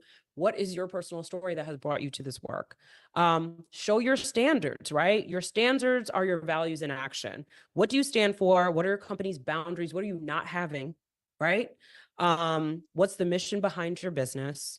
Your standards help people understand the culture and the values that drive your brand. So like one of the boundaries, for example, would be like in our community, if somebody's like, well, I don't really want to make more money because money's not important to me. My focus is helping people and blah, blah, blah. You know, when people get on their soapbox and they think they're better than everybody else because they quote unquote don't care about money, I shut it all the way down. I do not allow that in my space, okay? Because I don't want that thought influencing. There's enough BS thoughts influencing the people that I'm trying to help every day. I do not want BS thoughts reinforced in the community that they have joined to up level, right? So I nip it in the bud. I'm not having it, okay? And my team is not having it. Shut it down. So like that is a boundary that we have, right? And we don't just people please everyone. We're like, no, stop that. You know what I'm saying? So that's being a leader, and that's having a brand saying, this is what we allow in our space. This is what we do not allow. Okay. So show your standards. And it's the same thing with like, we want things to be beautiful. We want things because we want you to feel like a millionaire when you engage with our brand. We want you to know what that feels like and know that you could get that for yourself. That's why like when you walk into ROI, you're going to be like, oh, this is fly up in here. And you're going to be hype and you're going to feel good and you're going to feel loved on. That's important to us. That's part of our brand values, right? Be of service. Know how you add value. What makes your service unique? What problems do you solve, right? So be clear about how you're going about doing the work that you're doing and how you solve problems and what specific problem are you solving for this group of people. And then lastly, get visible, right? People need to see your brand in action. So your values need to be visible. Your personality needs to be visible. Your boundaries need to be visible. You need to like stop hiding with it and come out and let the people see. Okay. Because that's going to attract more people to you as well. Thank you for that session, Rachel. Honestly, it's been, I don't know about any of you, but today has been incredible already, and it's about to get even better. We have 3 incredible guest speakers joining us today, Dr. Sunny Smith, Robert Hartwell, and Amina AlTai, that are going to join us and really go into them being coaches, thriving as coaches. And Rachel, you're going to get an opportunity to interview each of them. So up next, we have Dr. Sunny. Hello. Hello. Hi, Sunny. It's so great to see you. Your space is amazing. It looks Thank amazing. I'm so glad to be here. I've had these cameras for like 3 years and I finally figured out how to work them. Well done. You're going to have to teach us how to do it. So All $1 million coaches, we want it. Exactly. I'm like, listen, I don't feel like $1 million with my webcam. Okay. Yeah, exactly. That's what I'm doing. Webcam and a white wall right now. Let me just be an example that you don't need anything complicated to make millions of dollars. Correct. Yourself and a Zoom camera, people. Exactly. Okay. So I am going to do just a quick brief intro. So this is Dr. Sunny Smith. And she is a physician, educator, and founder of Empowering Women Physicians. She's famous in the physician world, okay? So if you say to your doctor, do you know Dr. Sunny? They'll be like, yes, how do you know her? After facing a life-threatening health crisis from grueling 80-hour work weeks and a career-transforming accident, she discovered coaching and transformed her life. Notice the personal story, right? That brought her to this work. And now she helps women physicians find balance, autonomy, and fulfillment through her company and one of the most comprehensive coaching programs in the field. Okay. So put some respect on it. Welcome, Sunny. I'm so glad you're here. Thank you. And I have questions I'm supposed to ask, so let me pull that up because I'm not prepared. Okay. We can wing it. That's part of the brand. We can wing it. It's part of my brand too. Correct. That is on brand for me, winging it. Yeah. And I just want to say again, like the willingness to be perfectly imperfect is what people will resonate with. It's because I'm willing to do that I'm successful, I think. And because you're willing to do it too. Yes. And I mean, first of all, can we talk about that for a moment when it comes to brand? Because Sunny is known for making last minute decisions. Amen. I'm speaking tomorrow at a huge conference and I don't have a ticket yet. And everyone's like, girl, we know you're going to kill it. It's fine. I haven't done my PowerPoint. It doesn't matter. It doesn't matter. Wait a minute. So when she says ticket, you mean you don't have a plane ticket yet to the event? I don't have a plane ticket. It's Peter's conference. There's like thousands of physicians there. And they're like, they trust me. I'm going to fly in. I'm going to kill it. It's fine.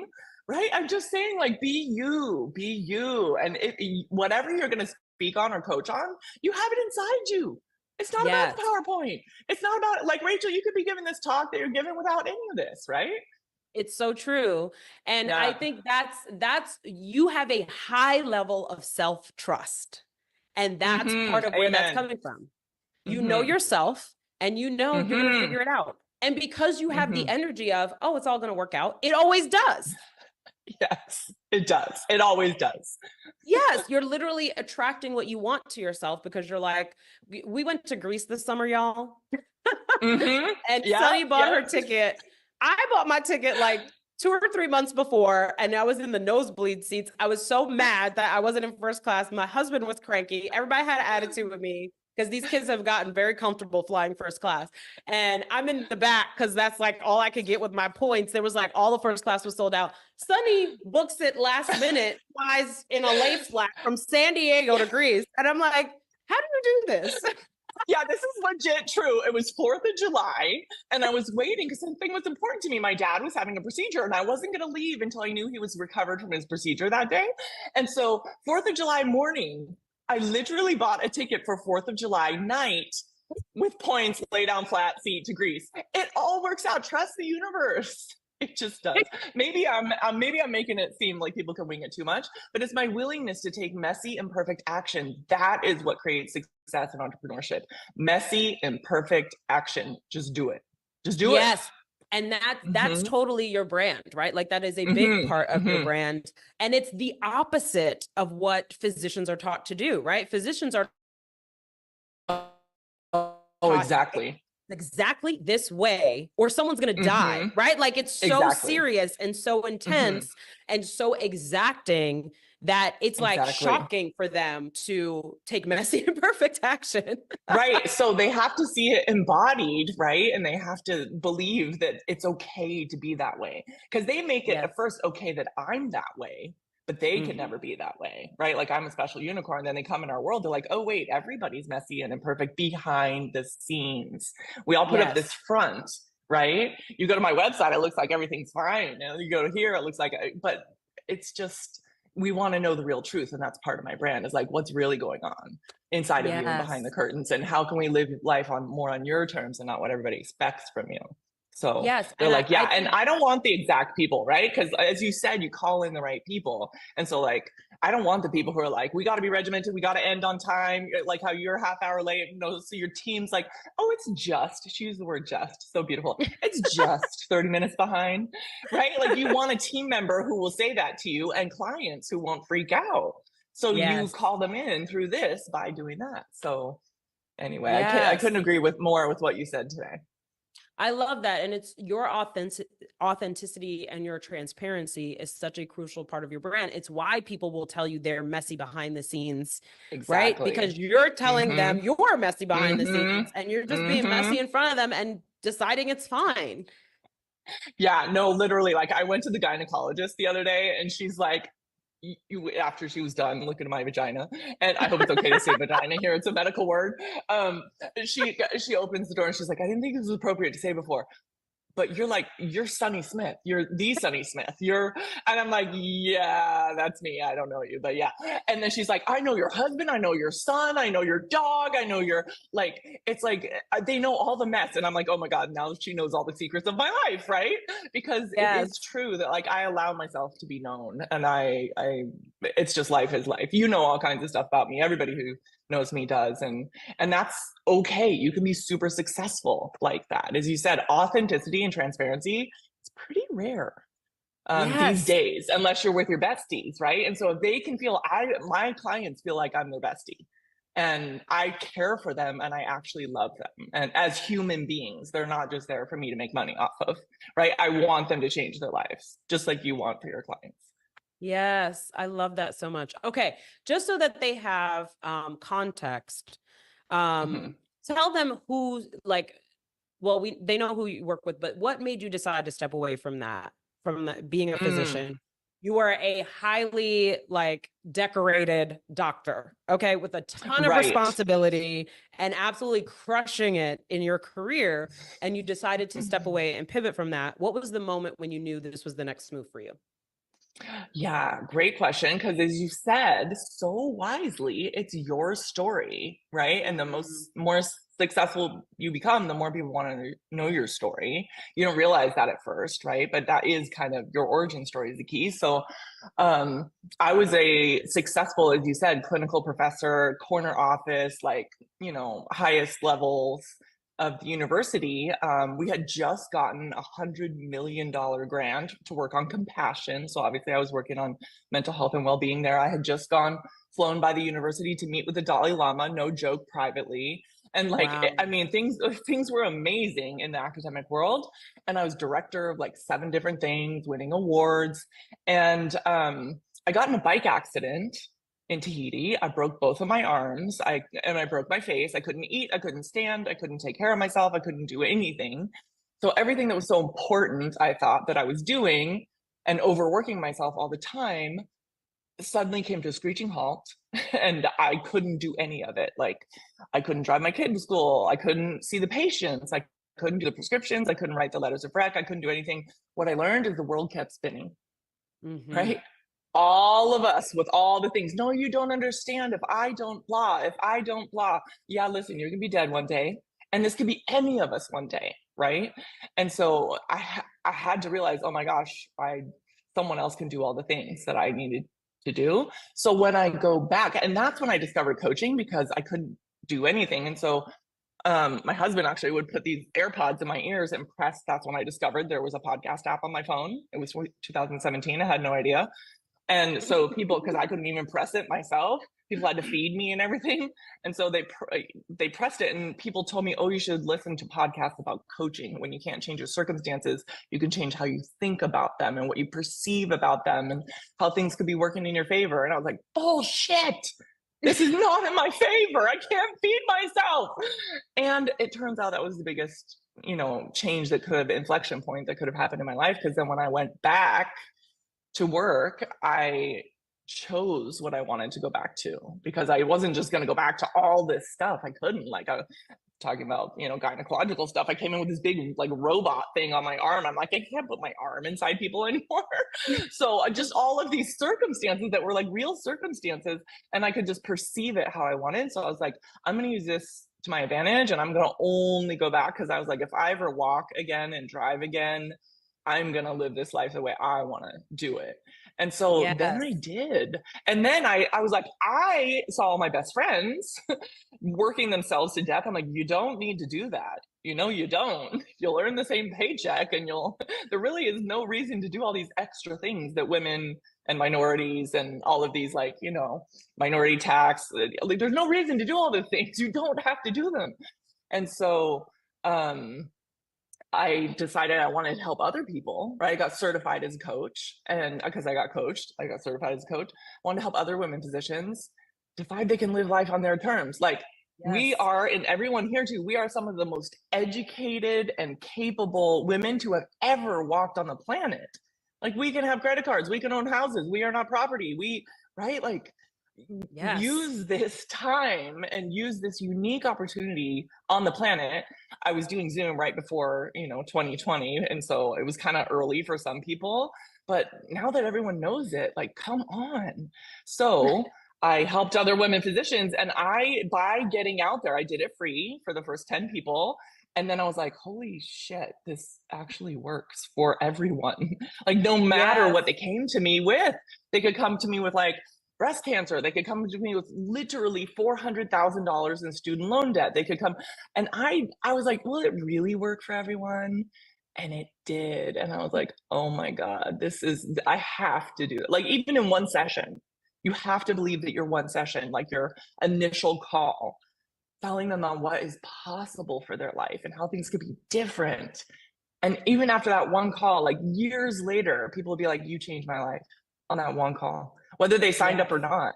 And so anyway, so I was like, I changed my life. You can change yours. Seriously. Let the haters hate, as you say. You know, like, I'm posting about Kamala, and people are like, how can you do this? This isn't a political space. I'm like, get the fuck out of here. So that sounds rude. I shouldn't swear, but like, come on. You don't want me to talk about women's health? We're physicians here, all up in here. Come on.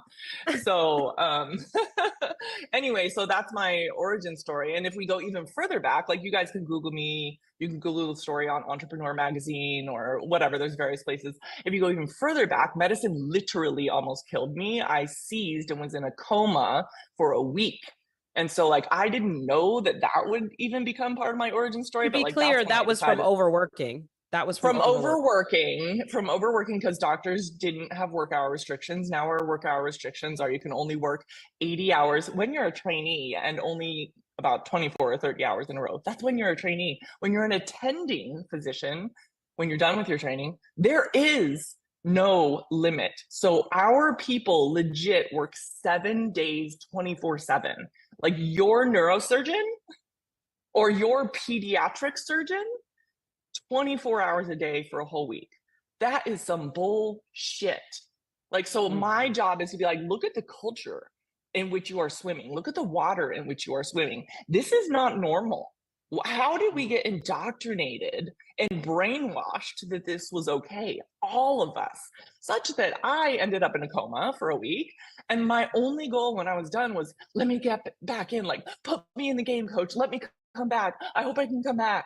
It's like, what?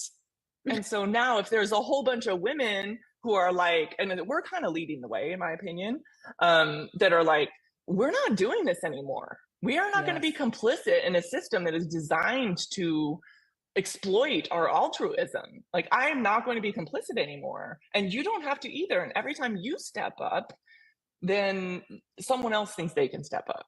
Right? We're all examples in our communities. And so anyway, that's very specific to medicine, but you can see just whatever you're passionate about, speak that. And people are like, yes. And then they come. Yes, you can see how passionate Sunny is, but also what a powerful brand that is, right? Because it's clear who your enemy is. Your enemy is the system. Yes, the system, you know what I mean? And the culture that is killing, it's literally killing us. Yes. And you're like, it's I no will joke. fight you all day, every day. Exactly. Exactly. And people be like, oh, the new generation is so weak and da, da, da, da. I'm like, you want to see a picture of me in a coma? Like, it's literally streaming on Amazon right now, right? You can see, like, anyone can see a picture of me in a coma. Okay, you go tell me that we don't need workout restrictions and we don't need to change. We're killing Yes. people. Yeah. Yes. So She was featured in a documentary, if you're wondering why I picked yeah. It's on Amazon Prime. I'm just saying, like, it's readily available for the haters. So they're like, this is bullshit, you know, da da da, you're just soft, the new generation's soft, all this. It's just bullshit. Yeah. Yes, I love it. So good. Oh my God. Okay. So I have one quick question for you, which is, what do you say to people who say the coaching industry is a scam and every coach is a scam? Oh my God. I don't know if you know this, but I'm so glad you asked that, because my outcomes from my program, and it's not just me, for those who don't know, like, I now employ a bunch of coaches, just like Rachel does. And our program with 40 something different coaches in the study, we have our pre-post study that is published. You can Google PubMed, which is like the academic journal repository, like Google, and you can Google my name, Sunny Smith Coaching. We have the most effective physician wellness intervention ever documented. Coaching works, and our program is 8 weeks. 8 weeks, and we take people from like 70-something% of them are burned out to like 30-something, 31 or something percent in 8 weeks. There's nothing as strong. It's stronger. The results, they're called large, very large effect sizes. It's literally stronger than antidepressants. It's stronger than therapy. Like, the community, the culture, the one-on-one, and it's hundreds of people, season after season, year after year. So people who say coaching's like, I'm like, come for me. Where's your data? Show me some data that coaching doesn't work. Show me. You got nothing. You got bias. And I also tell them that it makes sense, because I want to validate them, right? And not be like, no, because then they resist you, right? So it's yes. And yes, I understand that it seems like you're not familiar. It can seem like a scam. There are some scammers out there in the world, right? And you have to be aware. And your amygdala, I talked to them about science. I'm like, your amygdala is designed to scan the universe for fear, at safe or not safe, at all moments, right? And so when there's something unfamiliar, your amygdala is like, not safe, right? And then I'm like, I'll meet you right there. You make perfect sense. Thank your brain for trying to protect you, because it's doing its job. And if you are open to wanting to see some data, or open to wanting to talk to some people, because when they talk to real people, then they're like, oh, maybe I can trust this person. So social proof is really important, right? Most people won't have data, and that's okay. But I would encourage everybody here who is becoming a coach to consider something at the beginning and something at the end, right? Yes. Whether it's just written words, that's fine. What you come in for, because it helps you with your copy too. What are your pain points? Why'd you sign up? What can I do for you? And then what did you really get? Because they sign up for one thing and they often get something much more or different. And then if you even have any scales, if you guys want to, you don't have to, but related to what you do, like say you're a business coach, be like, what's your income? It'll be like 0, right? And then what'd you leave with? 50,000, 100,000? Like, how much is that worth to you? Right? To your client, or whatever it is, well-being or parenting or whatever. Anyways, just you can believe and know that it works, because my trial's not the only one. There are multiple randomized controlled trials showing coaching works. And every business school, like the dean of USC Business School, came in and spoke at my program because he asked me, he's like, you're one of my resources. How can I help you? And he comes in, he's like, everyone has a coach. He called me in to do stuff for him because he's like, everyone needs a coach. Everyone. And certainly in the business world, we've been paying for this for a long time. We've known this for a long time. Dean of USC Business School. So it works. It works in business. It works in life. We do life and business coaching both. It works. I love it, man. So good. And it's so true. I know. Even at the beginning, you can start to collect data, right? You can have a type form where people are just inputting, here's where I'm at right now, right? And then at the end, survey them again. There's your data. What is the difference, right? Are they making 20% more? Are they 50% happier? Like, what's changed in their life? Document it so that with your first group of people that you work with, you can have data and then you can show that to the next set of clients and make sure you're collecting that, because there are people out there claiming that it's scams. But as you can, when my life has been completely transformed by coaching, yours too, Sunny. And so like, you are not going to convince us, and we will drop kick you if you try to claim that. You know what I'm saying? Exactly. It's like people teaching me COVID's not real, vaccines don't work, antibiotics are bullshit. I'm like, but you have to know, people think those things. Half the country is going to hate me, period. Yes. And I'm okay with that. They really are, because I speak loud and proud. Go ahead and hate on me. You can find yourself another coach, right? And coaching works. And you can think, because people really will think my antibiotics don't work. And I'm like, paid by, who knows, a pharmaceutical company. I'm like, I run a free clinic, has been my whole career. You think I'm paid by a pharmaceutical company? But anyway, just saying, like, you're not going to change their 40, 50, 60-year belief and their culture and where they grew up and all that they have been immersed in. Likely, there's some people on the fence, right? But, you know, you just meet people right where they are, and you call in the right people, just like you said, and you help those, focus on those people who want your help. Don't focus on the haters, right? And so it's like a waste of energy, right? It's like, who are your favorite people who really want what you have? And then there's the people sort of on the fence who are doubting their own self, because sometimes they're doubting you, but like, say it's like weight loss. They're like, I've tried 5,000 times. And my people, they're like, I've tried to cut back 5,000 times. I've tried to get my charts done 5,000 times. And so they don't believe in themselves. And so you have to help them believe it's possible for them in various different ways. There's testimonials, there's data, there's some people give money back guarantees. You don't have to. Like, there's all kinds of ways that you can help them believe in themselves again. Yes. So good. Okay. One last question before I let you go. This has been so amazing. So thank you, Sunny. Thank you. I'm so glad you're in my life. Yes, same, truly. Same. Sunny was a client of mine, and now we're friends, and we've like roommated together. So now we're like officially bonded. So if you were starting over today and creating a coaching business from scratch, what is one thing you would do to set yourself up for success? And what's one thing you'd tell yourself? Oof. Okay. So I did one thing that in hindsight, I think is helpful, is I made a spreadsheet that was like number of offers that I made. And I had to report every week. And so it's offers. Cause we'll be like website and like podcast and this and that and the other. And so you have to ask people for money for them to pay you. I know that sounds crazy, but you have to ask them. You have to ask people for money, okay? For them to pay you, or they will not pay you. They'll be like, oh, this coaching stuff, that sounds amazing. Yeah, that sounds good. Oh, okay. And they vote with their wallets, right? They don't vote by saying that sounds nice. So you make offers.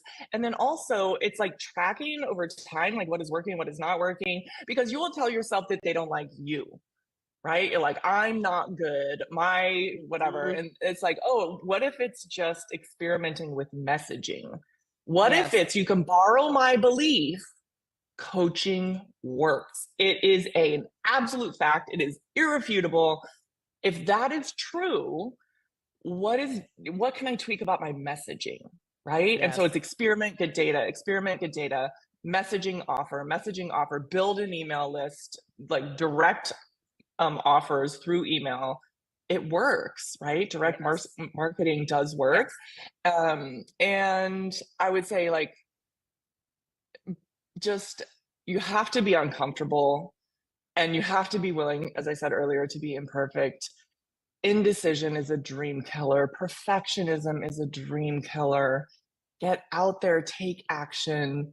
Don't try to get it right. Like, everyone here should go make their first offer to someone. You could do it with it today. You could literally offer something to someone today, no matter what, or tomorrow, or by the end of the week. Set yourself a deadline and be like, and it doesn't even matter, just practice making offers. And oftentimes people will do it on social media, like speaking to the abyss. And I think you can often have the most success with someone who actually already knows and likes and trusts you. Not at all in a creepy way, but like, do you know anyone who blah, blah, blah? Because I'm blah, blah, blah. Yes. And whatever that starts looking like for you, but offers and massive action, and know that it's going to be like 100 get 100 no's, right? Because it's like 100 asks for every yes. Even for you and me at our level, like if we have a conversion rate of like 2%, we're like golden.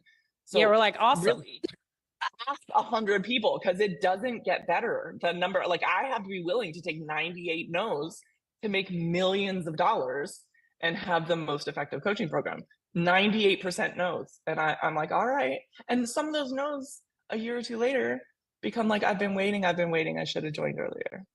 Yes. So don't make it mean anything about you. It's just figuring out the offer and figuring out the messaging and tracking and keeping going.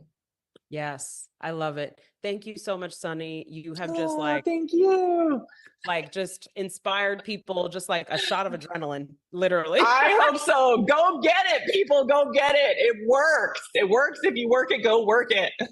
Yes. I love it so much. Awesome. Okay, Thank great so to much see for you. being- Yes, same here.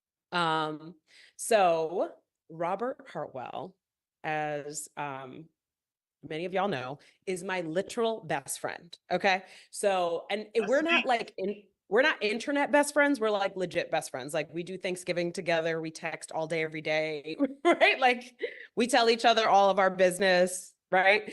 And so Robert has had a very powerful journey. Growing up as a kid, wanting to be in musical theater and be a performer.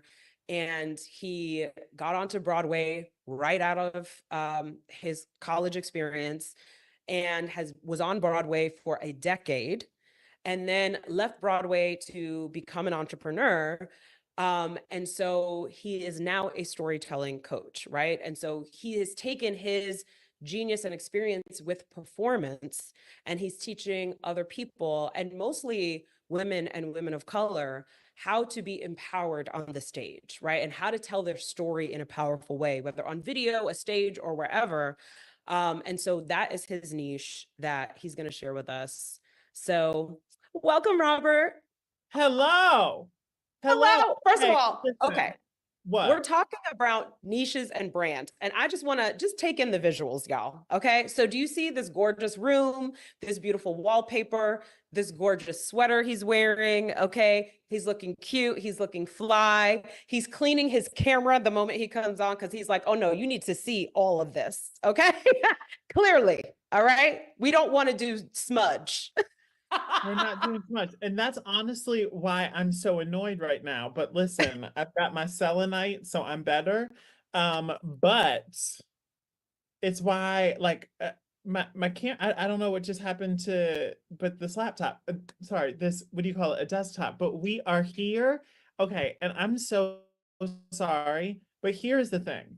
Y'all, I did not wait in that backstage virtual room for what I waited for, to sit and look at your headshots, okay? Which I'm not here for that, okay? So you came here today to get a blessing, all right? You came here to the summit to summit, all right? So what I need you to do is come on the screen, okay? I need to see your face, okay? I see Kimberly, I see Mina, I see about 4 Kims that are off camera. I will come to your job and I will thank you if you don't bring your ass on screen, okay? Come on. All right. What's your question for me? We said get visible, didn't we? What better place than to practice here, right? Like if you will be visible here and turn your camera on and experience the discomfort, right? Get comfortable being on camera. It takes a while, but just keep doing it and you'll get more and more comfortable, but you got to be visible for people to hire you and pay you, okay? So call them out. Can we talk about that for a second?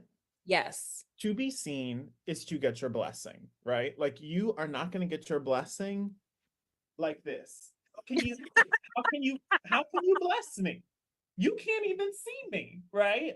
However, when you show up to the space and we actually get to see you, especially in the virtual space, there's energy that is exchanged. Like I think right now I was looking at some information on the Hello 7 coach certification program. And one of the things that it talks about is employment opportunities, right? And I look at Mary Angelica, and she did not know that I was going to say this, but every time that I ever coached Mary Angelica in any of the programs at Hello 7 over the past couple of years, she was always on camera and she was That is always true. right. And she was leaned forward. So whenever Rachel, you would reach out to me and say, oh, who should I, get for the podcast? Or, oh, Mary Angelica has, put in an application. It's like, oh, that person is about it, right? Like, but you see it. How can I see it if It's true. It's like, so true. Can I also just say too about Mary Angelica? I was first introduced to Mary Angelica years ago, and I think we were doing some competition or something, and you had to submit a video. And when I tell you Mary Angelica's video was light years ahead of anybody else's video, and you know why? Because first of all, she had quality video. I was like, her camera is better than mine. I need to step my game up. Okay. It looked beautiful. She had excellent lighting. She was looking beautiful, and she wasn't all done up, just like being her natural self and like bringing her energy. And she was giving you, I want it. Right? There was no question in your mind. She wants it and she about to go get it. Either you gonna give it to her or it's gonna be somebody else, but she is getting it. Okay. That's the energy you need to be putting out if you want to win. You have to have winning energy. Why are you hiding? Right? Stop hiding. And let's be real, right? There's a time and a place, right? Sometimes I literally have a child climbing on me, but even letting people see that, right? What Sunny said, be imperfect. You don't have to have the perfect background. You don't have to look fabulous. You don't have to have your makeup done. Just show up. Just show up and bring your energy. That is enough. Okay. And that is going to signal to people that yes, like it's let's work together, right? Let's do things together. So I love that. And that is so true. So good. So good. Okay. All right. Now let's get to the actual interview now that we done dragged everybody. They did not ask for that, but you know what? You got it. You are welcome. Okay. So talk to us, right? You had built this amazing career in the Broadway space. What thoughts, if any, did you have to work through to step away from the stage and your Broadway business to go all in on coaching? Ooh, Lord have mercy. It was the limiting belief that, so Rachel told you all, I spent 10 years as a Broadway performer. And in 2016, Rachel was actually my first attorney and my first business coach. And from her is how I went from 6 figures to 7 figures to multiple 7 figures in my first company, the Broadway Collective. But the first 3 years of my business, are you ready for this? Actually, yesterday was my anniversary, my entrepreneurial anniversary of stepping away from Broadway. But I had this limiting belief that if I were not actively in a Broadway show, then how would a parent or a student trust me to teach them singing, dancing, and acting? And it was, it took me 3 years to fully step away. But I delayed so much ease and I delayed so much delight in my life because I was holding on to something that was no longer mine. And it was that moment of stepping away that we went from 6 figures to 7 figures within months, because finally I had said yes to the thing that had been asking me for years, Yes. I love that. So basically, just to break that down, you had a side hustle where you're making 6 figures with this business, coaching and educating young people and in musical theater, right? And then, but you were working on Broadway at the same time. First of all, can we talk about the 8 shows a week while you're building a 6-figure business? Okay, I don't want to hear y'all complaints. Do not want to hear it. It's like, when I just heard you say it, actually just kind of broke down in my brain in a different way for the first time, is I had a multiple 6-figure side hustle working a 1 6-figure working. I had a $350,000 business working a $100,000 job, right? And Make then it make sense. Make it make sense, Gina. Okay. Like, make it make sense, It was the release of that thing, you're absolutely right, that then catapulted us to our 7 figures and our multiple 7 figures. Yes. And the thing is too, I want you to notice something about Sunny and Robert. Both of them were at the pinnacle of their career, right? Like you were doing a show with Bette Midler, you know what I mean? And highly sought after, like you stayed in a show. And I don't know if y'all know anything about Broadway, but when a show closes, a lot of those actors are out of work, right? And those performers, and they have to go audition for the next show, and they don't always get the next show, right? Or sometimes there's months or years before their next show. Robert was literally never out of work in a decade, right? He just went from show to show to show to show to show, right? And people were still calling him after he left, right? And like, please come back. You know what I'm saying? So, you know, and left because the height of what their careers were, even as magical and incredible as it was, they now had a new dream that could pay them more and could do even more for them, you know? So I want you to just notice that, because sometimes it's hard for us to step away from our previous careers because we're like, this is the end all be all. Everybody says how awesome it is. I was a lawyer making great money, having a law practice, had a team of lawyers working under me, and that was not it. That was not it for me. It might be it for some other people, but for me, that's not what my calling was. So you were following your calling. Yeah, absolutely. And I'm just so glad that I did. And I say it every time that I'm on a podcast interview or that whether I'm in front of your audience or not, if it weren't for your frameworks, I would not be here.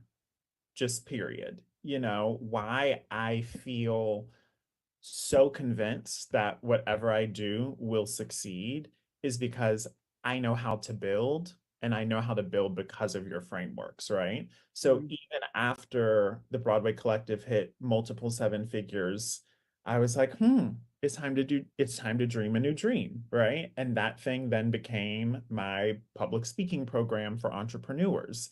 And it's like every time that you say yes, it actually gets faster and it gets better quicker simply because you've done it with frameworks and you've done it with support, and you and your programs have always been that for me. So thank you.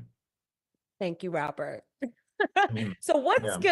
skills that you built during your previous career in Broadway have you taken and infused into your public speaking coaching brand? One, I think, is listening. Is really truly being able to be egoless and watch and learn. And so what I mean by that, I think it's so easy to look at these entrepreneurs, right? You look at Rachel's work, or you look at Sunny's work, or you look at Amina's work, or anyone else that's going to come today, and you're going to be like, oh, and I always say, and it's something that Rachel has taught me, is that success always leaves clues, right? And if you spend your time comparing yourself versus come and sup at the table, learn and get what you need to get and keep it moving, then you will not get, I believe, what the universe has for your life, right? So as I was in these Broadway shows, I was that person that if they said rehearsal was from 10 to 2, but rehearsal really went till 6, I would stay till 6 because I wanted to hear what the director and choreographer were doing in the room, right? That was free training. That's right. Right. And so it's like, it's how they worked as directors and choreographers that I now use when I am storytelling, coaching entrepreneurs. People are like, oh, you're so gifted at what you do. I went and got knowledge, right? Like, do I think I'm gifted? Yes. But anytime that I had the opportunity to be at the table, I'm going to eat. All right. And I'm going to listen, you know? And I That don't. is so good. I Yeah. love that so much that you stayed late to hear what is the philosophy. Like, you're like, I'm not just going to get my 5, 6, 7, 8 that I know I need to get. I'm also going to stay and I'm going to hear what is their philosophy for the whole show? What are their notes? Yes, it's hunger, right? It's just what we were talking about with Mary Angelica earlier, right? And that's how you got that additional knowledge. So, and that's such a good point for people to look at. Like, what are those skills, even the things that you're not thinking of? Maybe you weren't the CEO at the last company, but you worked with the CEO and you heard the CEO's thought process and you heard the CEO's decision-making process and you knew who was coaching the CEO, right? And you heard how the leaders did what they did. And that is informing how you're able to coach, right? So like really think through, what are the skills that I'm bringing to the table? What are the different pieces of knowledge that I have, right, that I can bring to this new practice? I love that so much. Awesome. Okay. Anything else? Any other skills that you brought from your Broadway career or like that inform how you go about working with clients? Because I think the way that you do your coaching is very unique, right? Because do you do your coaching like just talking to someone on Zoom, or how do you do it? Yeah. You know, I think one other, well, so how I do my coaching is however it feels good to me. Okay. Oh, I love that. Like truly, however it feels good to me. When I started to realize that, oh wow, I love my new home, right? If you all have watched my TV show, this home is fucking gorgeous, okay? And what I have learned about this gorgeous home is that I don't like leaving it now, okay? I like being here, right? And so with that, I'm like, let me build an offer so that I can help the people here. Because I don't always Yes. like going out there, right? And I mean, I absolutely do. I'm just teasing. But what it does is it allows you to do something that feels so good to you. And when people then come into the home, they're like, oh, what's happening in here? This is special. Yes. Like, but Yes. it's because you're lit up about it, you know? Exactly. Like when you started with public speaking coaching, you did it in New York City, Mhm. right? And he used to rent a studio and have a film crew and have everybody there. And they would practice and he would coach them in real time in front of the camera. Mm. Okay. That's how he was working with clients. And he lived in New York at the time. And that made perfect sense and, felt good to him. And he did it over a few days, right? So I love too how you said, so for those of you who are like, I ain't trying to work.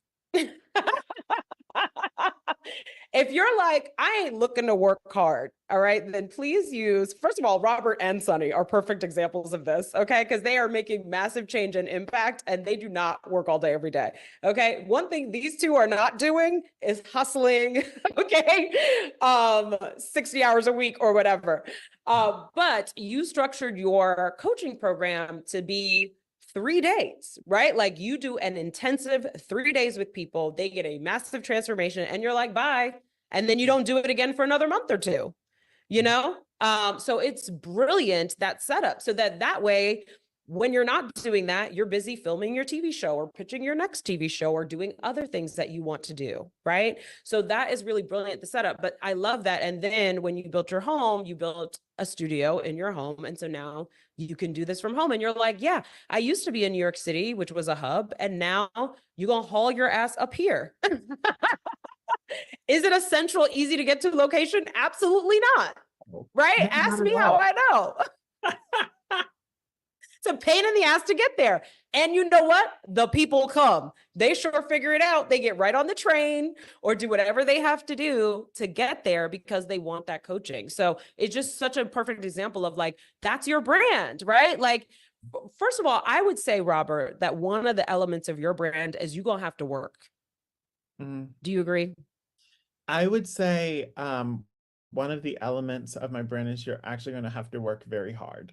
You're gonna have to work, but I'm so serious, right? So let us, because I actually want to talk about this because Sunny talked a bit about this in what she was saying, right? Y'all, do not be fooled. This is hard work, okay? Mm. Like this work, these results require work. Now, the work can be easy or you can make it hard, right? Like you always Yes. have a choice, right? Like you can, hard is like cobble this stuff together and only come to the free webinar and then take that one free PDF and try and put the pieces together for yourself. Or you make it easy. You say yes to the coaching. You say yes to the training because you know you don't want to do it alone. You know that you need accountability, right? And so something that, visibility work is what I do. What I know about visibility work is you don't get to send one email and then believe you get on Good Morning America. Baby, that's not how this works. That's just a lie. Okay. People are lying to you. Stop that. Right. So I really want to structure for them in every cadence that I teach. It's like, okay, yes, there's going to be research, there's going to be pitching, and then there's always going to be follow-up and then recalibration, right? Because you really got to go hard if you want to be seen, right? And Yes. so this, Sunny can get up and say, listen, I'm not going to prepare for this speech. I have everything inside of me. Y'all, she's been doctoring for many, many years. So, she's been a teaching physician for 20 plus years. Okay. So she's been getting up in front of people and teaching them things for a very long time. That is true. And that context is important. that part. Okay. I love it so much. I agree. And Robert's approach and his part of his brand is you're going to get in here and you're going to put in work. And he does not tolerate not doing your homework, not showing up to the call. As you see, he got on here and was telling my students what to do. He was like, listen, y'all going to put your video on. Okay. Y'all going to do it right now. So that's his energy. And that's part of his brand, right? He is going to, let me tell you what, okay. We do a show at ROI the first night. It's called Schmilly Talks. And Robert is the coach for the Schmillies. And many of these Schmillies who are giving a talk have never done public speaking before, ever, right? Or maybe they've done it once or twice, and they are not skilled speakers, okay? They don't have a lot of experience. He spends one day with them, a day, not even a full day, like a couple of hours on a day. And that show, when I tell you what, people were like, I got my money's worth. I could leave right now, right? From 4 or 5 inexperienced speakers giving 10-minute talks, telling their story. They are like, I got my money's worth. I'm ready to, like, listen, I could leave and I would feel like I got everything I needed on the first day. Why is that? Because Robert is freaking fantastic at what he does. Now, he is sort of like, how you've seen the like intolerant, Broadway director on TV, that's him. So if you get up there and you talk about me, he can be like, I can't hear you. Don't waste my time. Speak up, right? Like but you know what? You're going to get good. You're going to be good as hell when he's done with you, and it ain't going to take long either. So that's part of your brand. And anybody who wants it to be easy and wants to, like, doesn't want to put in any of the effort, doesn't want to challenge themselves in any way, truly, that's what it really is about. And getting over that fear. If they're not willing to do that, then they're not going to be a happy client of Robert Hartwell, because he is going to kick that ass. Yeah. But here's what's amazing too, though, right? Your words are a magnet. I say it every day, right? One of the first 7 things that come out of my mouth every single morning are 7 things that I'm grateful for. And right after that are 7 things that I am. That is a magnet for my day, right? So if you are speaking things out about your mission that are not truly value aligned in what you truly believe, you are going to get chaos, you are going to get lack, you are going to get confusion. So what Rachel is saying is, this weekend I recorded some ads for Broadway Collective because we're reopening the company, which I'm so freaking excited about. And as I was saying the copy, the videographer, who had never worked with me before, was, "Ooh, that's a lot." And I said, absolutely it is, right? Because what I don't want is a parent coming to me or a student coming to me believing they're going to be on Broadway tomorrow because they've been in my presence. No, baby. Going to need to work. And if you are allergic to work, I'm not the coach for you. I want you to keep your money and give it to somebody else who is going to, collaborate with that foolishness, right? I want to work with somebody who's like, I am not afraid to roll up and show up on my miracle and do the things that I need to do, because we all to these coaching programs and believe the coaching program is the magic. No, your willingness to do the work is, right? Yes. So good. I love it. And that's the other part that I would say that is so true for Robert. First of all, he is an incredible listener. I can say just from our personal relationship, I think you're the best listener that I know. Like I aspire to listen the way that you do, you know? And because of that, he really understands people and he's there to love on them and to meet them where they're at. So he's going to kick your ass, but he's also going to love on you hard. And that's what you're going to get, right? And that's his brand. Why? Because that's true to him. You know what I mean? And he'd be lying if he gave you some soft nonsense, because that's not, he's the tyrant. Okay. He demands excellence from you on this stage and he knows you're capable of it, you know? And then when you cry, he's going to give you a hug. He's going to give you a coaching and a pep talk, and then you're going to get your ass back out there and you're going to nail it. And you're going to be like, thank you for helping me do that. You're going to have a transformation, right? So it's like, you got to be who you are, right? And build that into your brand. That's what's going to bring your people in. Okay, so I'm going to get you off the stage, Robert. Actually, I'll ask you this and give me your fastest short answer. Mhm. If you were starting over today and creating a coaching business from scratch, what is one thing you would do to set yourself up for success? That's it. That's the question. Mhm. I would choose a coach and I would stick to that coach and I would do the work, period. So I'm going to let y'all in on a little secret. If you want a little quick secret, I've got 30 seconds. I want you to put secret in the chat right now. Put secret in the chat for me. If you can put secret in the chat, I have consent to tell you a secret. Okay, wonderful. Okay, great. So I believe all of you that are here that are putting secret in the chat, and some of y'all are still off camera, and I have an attitude towards you, but I'm still going to bless you with this because I love you and I see more for your life. Okay. You spent $97 to be here today. Thank you so much. Here's what I want you to know. You do not get points for putting your toes in the water. That's not where our results come. That's not. You got to get in the water. I'm going to tell you a quick story. 3 weekends ago, Rachel and I went to go visit one of our best friends, Susan Hyatt, and we went to Kentucky Lake. Y'all, I ain't never seen more white people in my life, okay? But here's what I want you to know. I was with Rachel's kids, who I'm Uncle Robert, right? And so I'm with the 3 kids. And I thought you got points for getting on the boat and just going out to the water, right? And watching the kids play. That's not how it works. That's not the result of kids being exhausted and going to sleep at night. That's not how you get that result, right? You get that result by actually jumping in the water with them and playing with them until everybody's exhausted, right? So I say that to say, today you got on the boat, but later on today, there's going to be an invitation and it's going to have you shook and make you uncomfortable. And what I'm going to need for you to do is jump in that water, okay? And to trust yourself, because your fear is going to invite you to start doing the old shit that you've been doing, but it's not producing the results that you want to see. So I want you to do, to stop that. That's what I want you to do. I want you to stop that. And I want you to say yes to something new, because I am sitting in this home. I am sitting with a TV show that I love and developing a new TV show that I love because of a coach that saw me, a coach that when I got scared said, oh, no, no, no, no, there's so much for you, so much more for you. And a coach that not only had frameworks, but a coach that had fantastic, fabulous coaches in their arsenal that were going to hold me accountable as well, right? The number of times that Kiara or Mary Angelica will just send me a Slack message, hey, I'm thinking about you, King.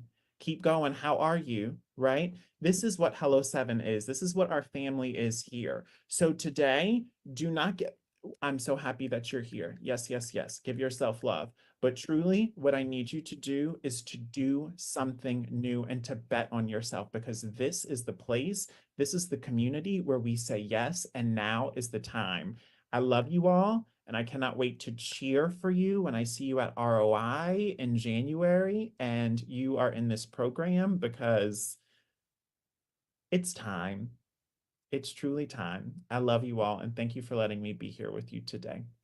Thank you for coming, Robert. Just so y'all know, he's always speaking unsanctioned. So, but that's okay. Always. It's so true, though. It is so true. Listen, you know how we all got here? We bet on ourselves. Sunny invested in a coaching program. Robert invested in a coaching program. Rachel invested in a coaching program. Mary Angelica invested in a coaching program. This is what we did. This is how we made it happen. So if you want to know the secret, that's it. Unsanctioned speaking. Correct. Speaking. Mary Angelica's like, he's muted. Get him out. I love you all. Off the stage. Rachel, so good to see you. Hello, beautiful. It's so good to see you. Oh my gosh, seeing you and Robert together makes me the happiest. I did your mastermind last year and literally, I had so many great takeaways, but my biggest and best takeaway was get yourself community like Robert and Rachel have together. They are epic. We like to have a good time. Okay. We like to have a good time. Fun And growing listen, up. being with your people is so crucial. Like that's what actually, I don't know, that inspiration, that like when you get fear and you start to like fall back and be like, I don't know if I'm going to do it. They're like, no, you said you were doing it. We're holding you accountable. Let's go. And we're going to have fun. You need help with the sales pitch? Let me talk you through the sales pitch, right? Like whatever it is. So that's the energy you want to bring. I love that.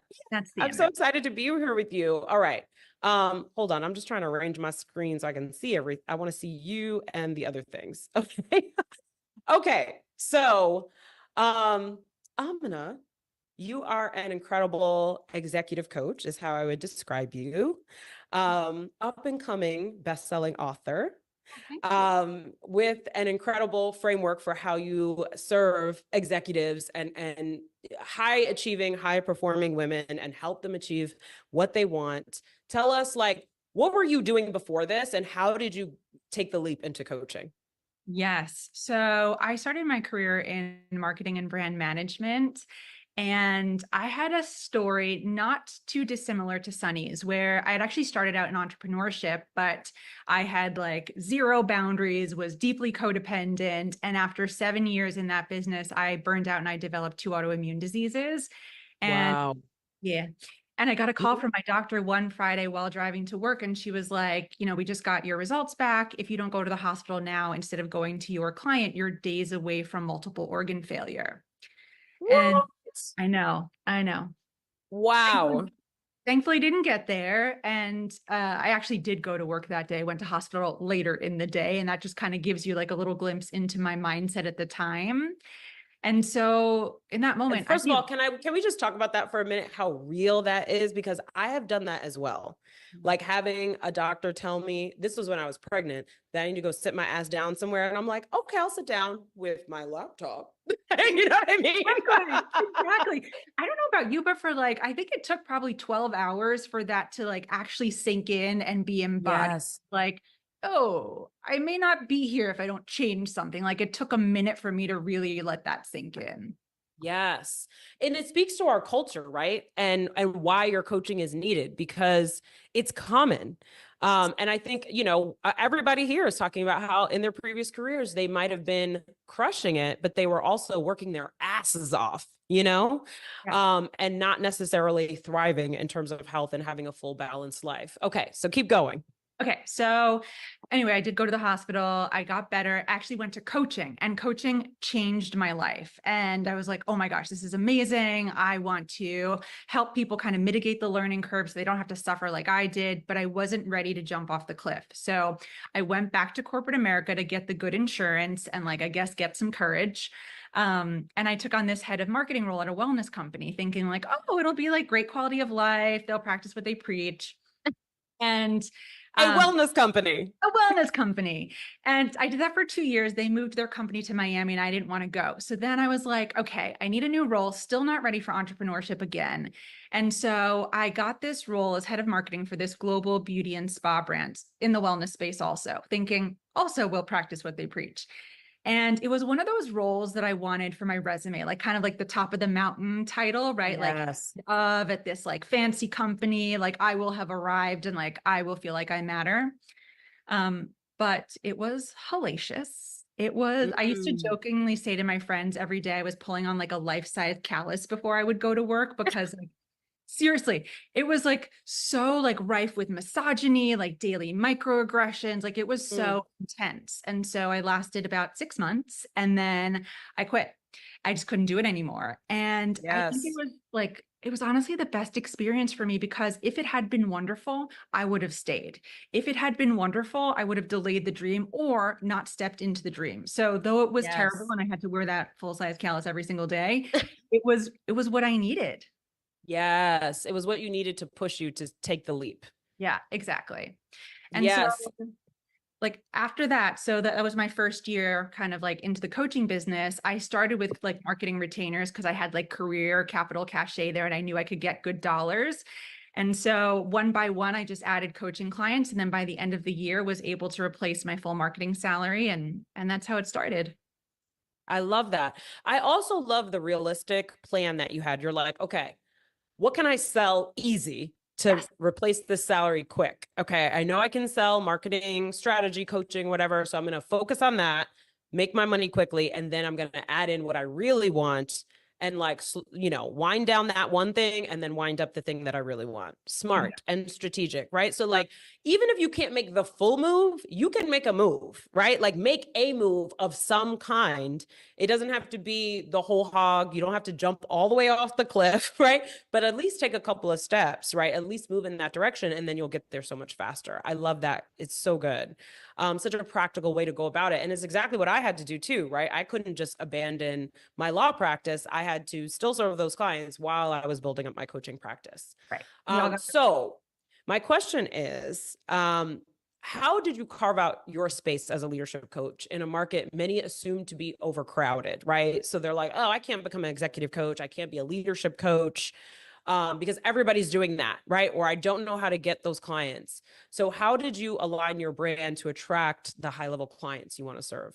Yes. So first of all, I believe there are way more people that need help than there are helpers. So sure, the coaching industry is booming, but so many more people need help than there are helpers. So Correct. Please, yeah.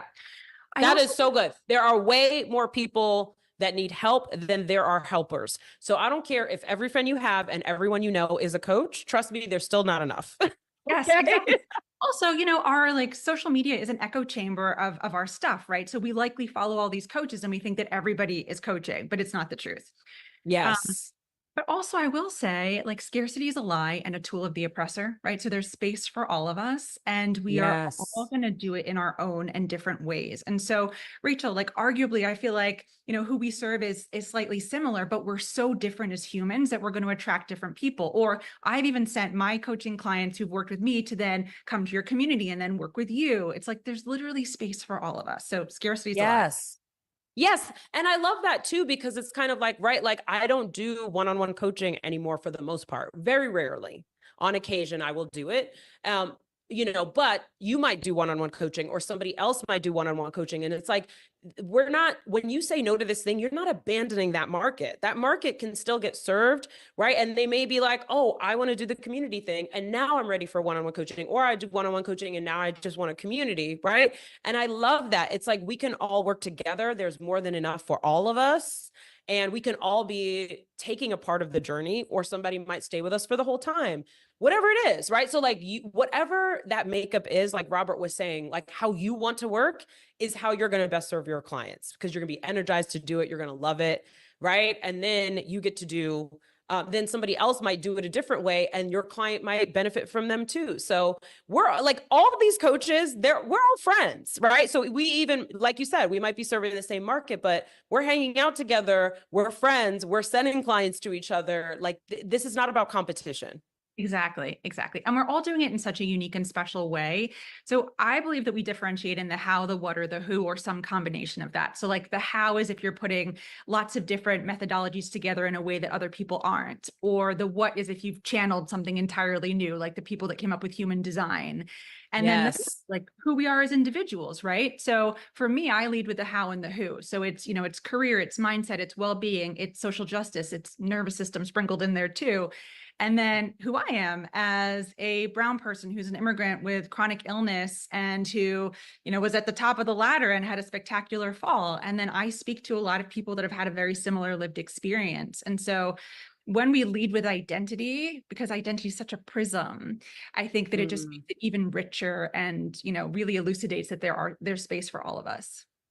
Yes, I love that so much. And I love how you lead with your identity and your unique experience, right? So like, I'm not somebody who necessarily understands what it's like to have a chronic illness or what it's like to be from an immigrant family, right? But you do. And this is why I think the coaching industry is just beginning, because the majority of coaches are white still now. Yes. You know what I'm saying? So we need more people of color coaches. We need queer coaches. We need coaches with disabilities and chronic illnesses, right? Like we need coaches that share the identity of the person so that if you're a Black person or you're a person with a disability or you're a queer person, you can find a coach who understands your lived experience and can help you get the result you're after, right? Right now, we are not in that place. If every person who was of those identities wanted to find a coach that shared any part of their identity, they would not be able to find them. Exactly. Right? Like there are not enough coaches to go around, especially for diverse people. So I agree with you. It's such an important point. And it's also like what you bring all of that to your coaching, you bring all of that to your brand, and that's what attracts people to you. Exactly. And I love that you said that too. Of like, we really do need more representation in coaching. Like when I first came to coaching, I did not see anybody that looked like me or had a similar lived experience. And my first thought was, I don't belong. Like, oh, I shouldn't do this. Right. And I had to do a lot of mindset work to feel like, okay, I can root myself here. And actually, because I don't see people like me, I need to be here. And so the more we show up, the more we give others permission who identify like we do to take up space as well. So it's super important. Yes, yes. Take up space. I love it so much. I love it. Okay, so who are your clients? Who are your ideal clients? Ooh, my ideal clients are fabulous. So they are high achieving women and women of color who want to build careers who want to build careers that are purposeful and profitable, but in a really healthy way. So none of the hustle and grind, none of the instrumentalizing our bodies to get where we want to go, really doing it in a way that is harmonious for us. And that's going to be really unique and different for everybody. Yes, I love that so much. So good. Okay. And then tell everybody about the book you have coming up before we move on to the next question. Thank you. Okay. So, I mean, it's coming out May 13th, 2025. So we got some time, but you all save the date because we're going to have a big launch party in Brooklyn. So I hope you're all coming. Yes, we are. Yes, please. It's called the ambition trap. And the idea is that ambition is a really loaded word for so many people. And I think that it's actually quite neutral, right? Ambition at its root is a desire to unfold. And every single living thing on the planet has that desire, right? Like from a blade of grass to animals to us. But so many of us are allowing our ambition to unfold from a place of pain, from a core wound, like abandonment, rejection, humiliation, betrayal. And when we come from that place, it can be the energy of destruction, right? That's the energy that I was using to instrumentalize my body and got me really sick. That's the energy that a lot of people use to step over people in corporate America. And so in the book is the invitation to instead allow our ambition to unfold from a much more purposeful place. Yes, so powerful, so amazing. Is it order yet? Is it on Amazon yet? So it is, like, unofficially it's on Amazon. It just like kind of. Yeah. Okay, listen, y'all go pre-order that book right now. Okay. Thank you, Stephanie. Just pre-ordered it. Stephanie. Let's go. Listen, we don't have to have the cover together. We don't have to have all of listen, we just heard the sales pitch. Okay. Oh my and we are God, sold. you are amazing. Thank you. Okay, awesome. All right. So and first of all, I just want to point out too how your work and working with people has led you to a point of view and a message that you have to share. And that's why you're now writing a book, right? To speak to what you see as a recurring theme and a recurring issue in the clients that you're working with. So that's one of the things that's so beautiful about coaching is you do this work and then you start having insights after working with so many people. It's like you get to be an anthropologist and like, literally, right? And like you're studying a group of people and seeing how they move and what they do and what they need. And that's how you become someone who really knows your clients better than they know themselves. And then, you can also draw from that, insights that can turn into a book, can turn into your frameworks, can turn into research and all kinds of things that continue to elevate your career. So it's really powerful. I love that so much. Okay. So that I get you out here on time, because unlike me, you are organized. You are a planner. You are always on time. You are early. I'm a Scorpio Cap rising, and so it's like I have like an internal clock. That my Aquarius, Sagittarius, Libra does not have. I love it. Okay. So if you were starting over today and creating a coaching business from scratch, What is one thing you would do to set yourself up for success? And what is one thing you tell yourself? Yeah, so I actually have a couple of things, if that's okay, if you'll indulge me. Yes. The first one is, and you all please like do not do this, right? This is what I needed to learn. But when I first started coaching, I was coaching hourly. So I really wish that I started with a program, because I know it's blasphemous charging hourly, right? But I was really commodifying the offering. But I actually didn't know that another way was possible until I started to work with other coaches and saw how they were pricing and packaging things. And so I really wish that I did that sooner, because I started out kind of in a coaching factory. Honestly, my first year was like, okay, how many people can I get in the seat and how many hours a day? And like for someone with chronic illness, that's really not ideal. And then the second thing was working on my codependency. So I alluded to this in my first business, but it showed up in the second business too, where basically self-sacrifice was my business model. And then I was like, right, I can't sustain this. This is not sustainable. And so I had to do deep work on my codependency and realize that actually, not just being in service, that's not the only thing I do, right? It's not just being here doing the hours, the exchange, and like self-sacrificing for you. It's like, that's not functional, right? That's dysfunctional. And so I had to do a lot of deep work on that, a lot of boundaries. Yes. Tell me real quick, what are a couple of ways that the self-sacrifice showed up? Overgiving, lack of boundaries, and like overgiving from a place of like not having enough self-worth, right? Feeling like I have to give so much because there's not inherent value here in me or in the work that I'm offering you. And then sometimes, we run around the drama triangle where we make ourselves the victim, and then the clients are the perpetrators because they're taking so much from us. But it's like, girl, you gave that much, right? You didn't set that boundary. And so yes, that is powerful. Y'all remember that. Okay. So good. Okay. Keep going. And then the last thing I will say, okay, so program, oh yes. And Rachel, like when I came into your mastermind too, the first thing you said to me was raise your rates. And I would, every version of Amina, I would be like, girl, raise your rates, right? You don't think it's valuable. You are valuable. Get over that. Girl, raise your rates. Yes. So everybody in this room, please raise your rates. If nothing else, raise your rates. But that's also part of the self-worth, right? It's part of the boundary. You get to work with me, but only if you're willing to pay this amount, because I know that my work is going to create that kind of transformation for you. Yes. Exactly. And the last 2 years, I've been working with a nervous system coach too, which has been so transformational for health and lots of other things. But when I first started working with her, she was charging like $60 an hour. And I was like, I cannot in good faith work with you. I feel like you need to raise your rates. And I was like, if you're scared, start by charging me more and I'll show you that I can pay you easily and it'll be okay. But it's like, we all need to be, well, that's economic justice, right? If we all do it. Yeah. I love that. First of all, that is so good. And I have that effect on people. Some of my friends have said, can I hire them first before you get to them and start getting them to raise their rates? Let me just get in there real quick. Okay. Before you got me.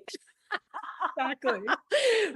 You got me paying more, but it's so true, right? We think like, oh, I charge $60. I'll raise it to 65. And it's like, girl, if you don't make it $100, I will not think twice about this $100. In fact, I pay you 60 and then I go spend that 40 on a snack and a beverage at a bar. You know what I mean? Like, trust me, I ain't even thinking about it. And like you say this all the time too, but like if she's showing up bedraggled because she had to coach so many people because she wasn't charging the $100, it doesn't serve me. So I'm like, let me pay you the whatever raise, and that way you can show up in service to me in an even more nutritive and generous way. I love that so much. This is so good. It's 12:59. We are getting you out of here. Thank you so much, Amina. You are amazing. And I'm so delighted to know you. And I'm so excited about your book. Likewise. Thank you for being the best teacher. And you all, thank you so much for having me here today. You are amazing. And thank you for pre-ordering my book. Yeah.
society, you want to be a part of the solution in solving that problem, and you want to learn a highly marketable skill that can make you a millionaire. Let me tell you what, it just comes down to highly marketable skills, okay? So if any of that sounds like you, if any of that interests you, then go grab your snack, grab lunch, whatever you need to do, and then come back to this room in 10 minutes.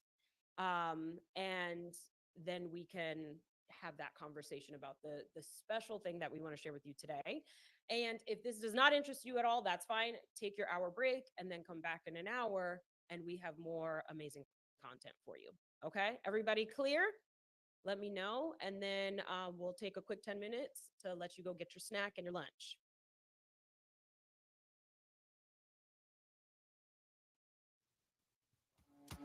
Spinning friendships, baby, scream.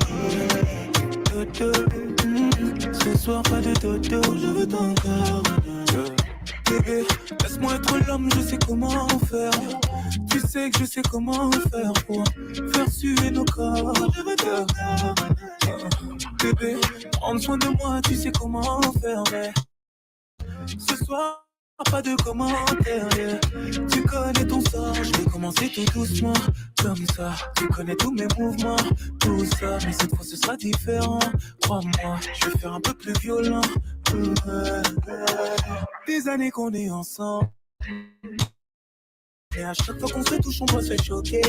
Je connais bien ma femme, elle aime le chocolat, et pour la vie, c'est moi son chocolat.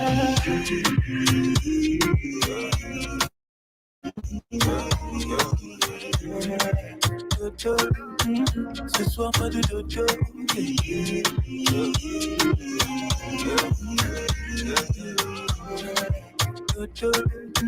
Ce soir pas de dodo. Je veux ton corps. Oh bébé, j'aime la façon dont tu me fais confiance. Avec moi t'as aucune défiance. Mais cette fois t'aurais dû. Je veux ton corps. Je veux faire ce que personne ne t'a jamais fait là. Dans chacune de mes mains je prends tes cheveux. Je veux vénérer ton corps, c'est toi ma Shiva. Des années qu'on est ensemble, mais à chaque fois qu'on se touche on doit se choquer. Je connais bien ma femme, elle aime le chocolat, et pour la vie c'est moi ton chocolat.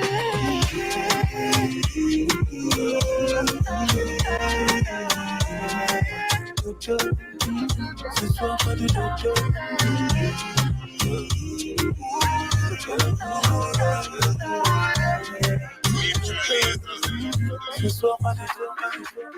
Il veut soigner tous mes mots, mais je lui dis d'aller doucement. Yeah. Il veut effacer mes doutes et mes peines et s'attend vraiment. Yeah. Mais moi, je marche à l'instant. Est-ce que tu sens cette énergie? Je veux ressentir ça jusqu'à la fin. Sinon c'est mort, je vais tracer ma route. C'est qui? C'est qui? Tu ne vas pas venir, demande pas c'est qui. En I, j'arrive, y'a pas de débat, c'est moi la pépite. Yeah, baby, don't you go nowhere. Freeze, even though you get what you want, say please. I can put a date on it, say when. Spinning friendships, baby, scream wee wee.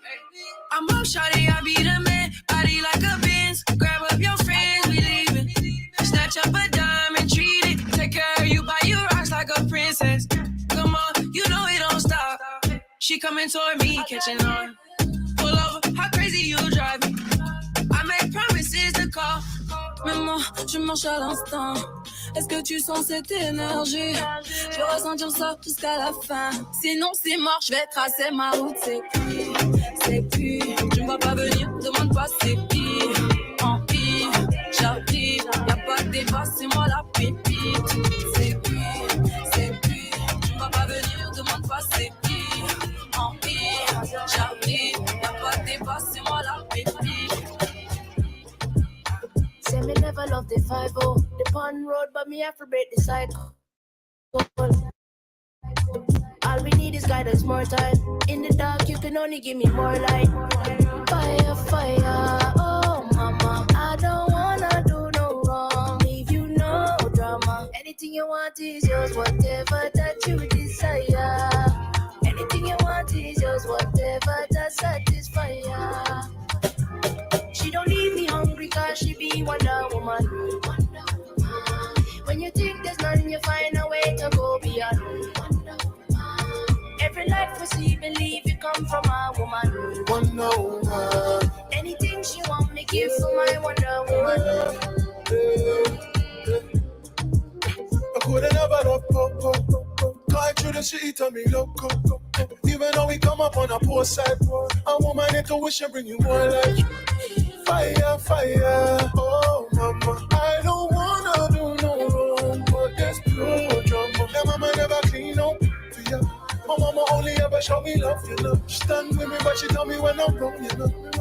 I'm just trying to make it up to her. I love you, mom. She don't leave me hungry cause she be Wonder Woman. When you think there's nothing, you find a way to go beyond. Every life you see, believe it come from a woman.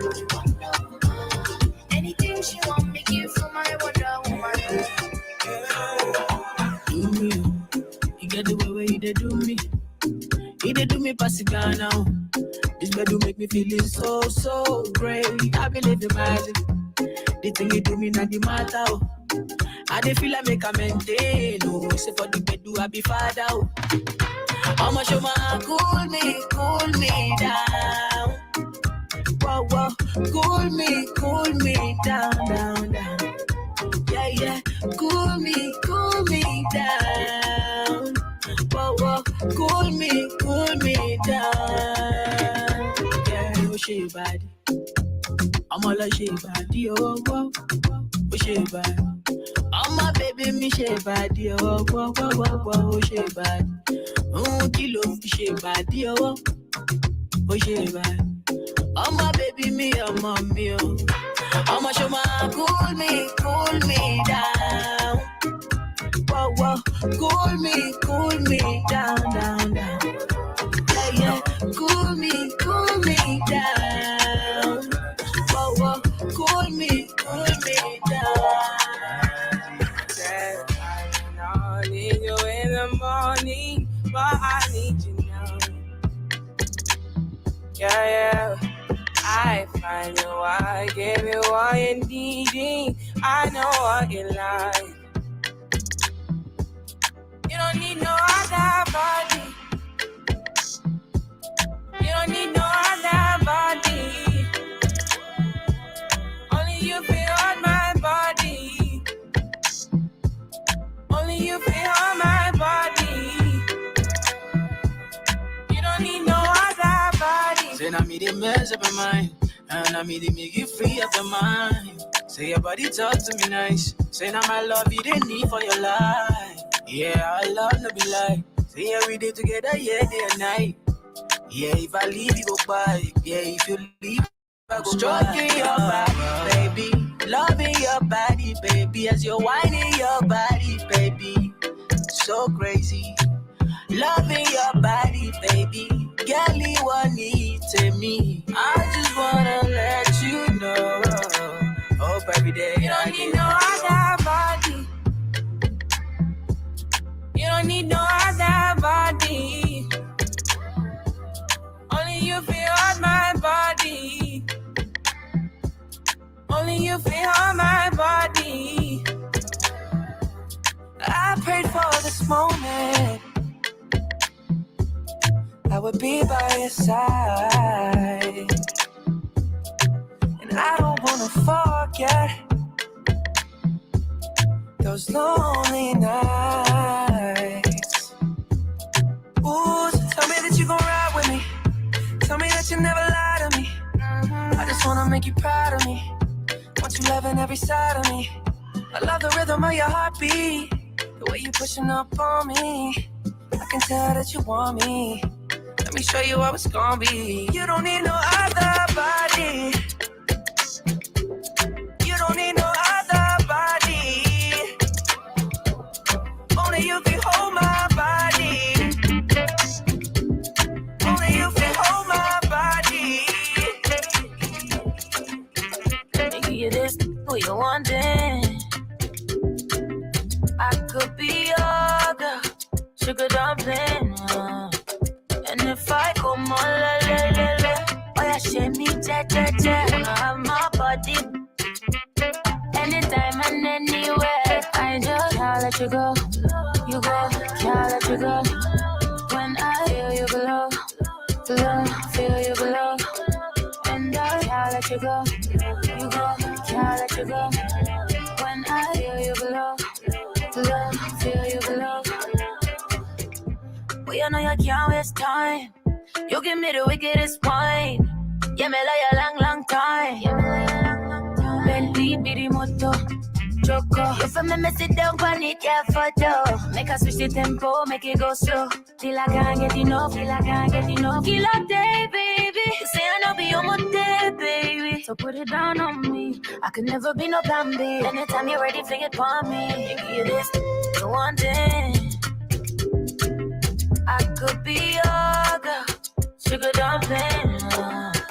And if I come on, oh yeah, shame me, cha. You know I'm my body. Anytime and anywhere, I just can't let you go.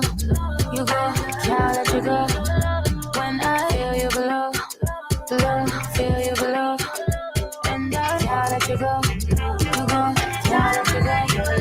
When I feel you below, feel you below.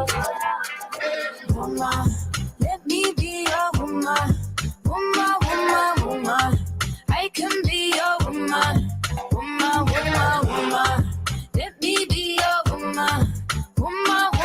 Woman. I can be your woman. Woman. What you need? She give 10 for come here, Papa, plant your seed. She can go right from her womb or family. Provide love and overlooked and unappreciated. Okay, back to work. Dance break over. Okay. Let me tell you, I was in here getting it, just so y'all know, during that break.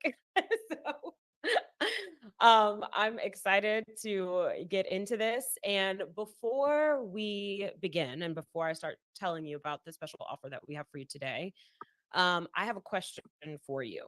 So I would like to know, what roadblocks do you have about becoming a coach and or growing your coaching practice so that you can significantly increase your income? Okay. Tell me, what do you feel right now is standing in the way of you becoming a successful coach, or taking that leap to switch careers to become a coach if that's the stage that you're at? Or if you already are a coach, making your coaching practice a lot more successful and making more money and making more of a name for yourself, what do you feel like is in the way of that? Let me also know how my mic is doing. I adjusted it, so I want to make sure that y'all can hear me okay. I thought it was too loud before. So, you sound low still. Let's see. Does that sound better? I sound good. Okay. So for the person who said I sound low, it might be that you just need to turn your sound up a bit, which, be careful, because you know I'm loud. So slowly and gently. Okay, so financial resources and outreach. Okay, so what do you need the financial resources for, Kenya? Because if you are the product, why do you need, like, when I started my first business, which was my practice, I was the product, right? My services were the product. So I really didn't need to spend much money. I mean, I spent like $300 in startup costs to get started.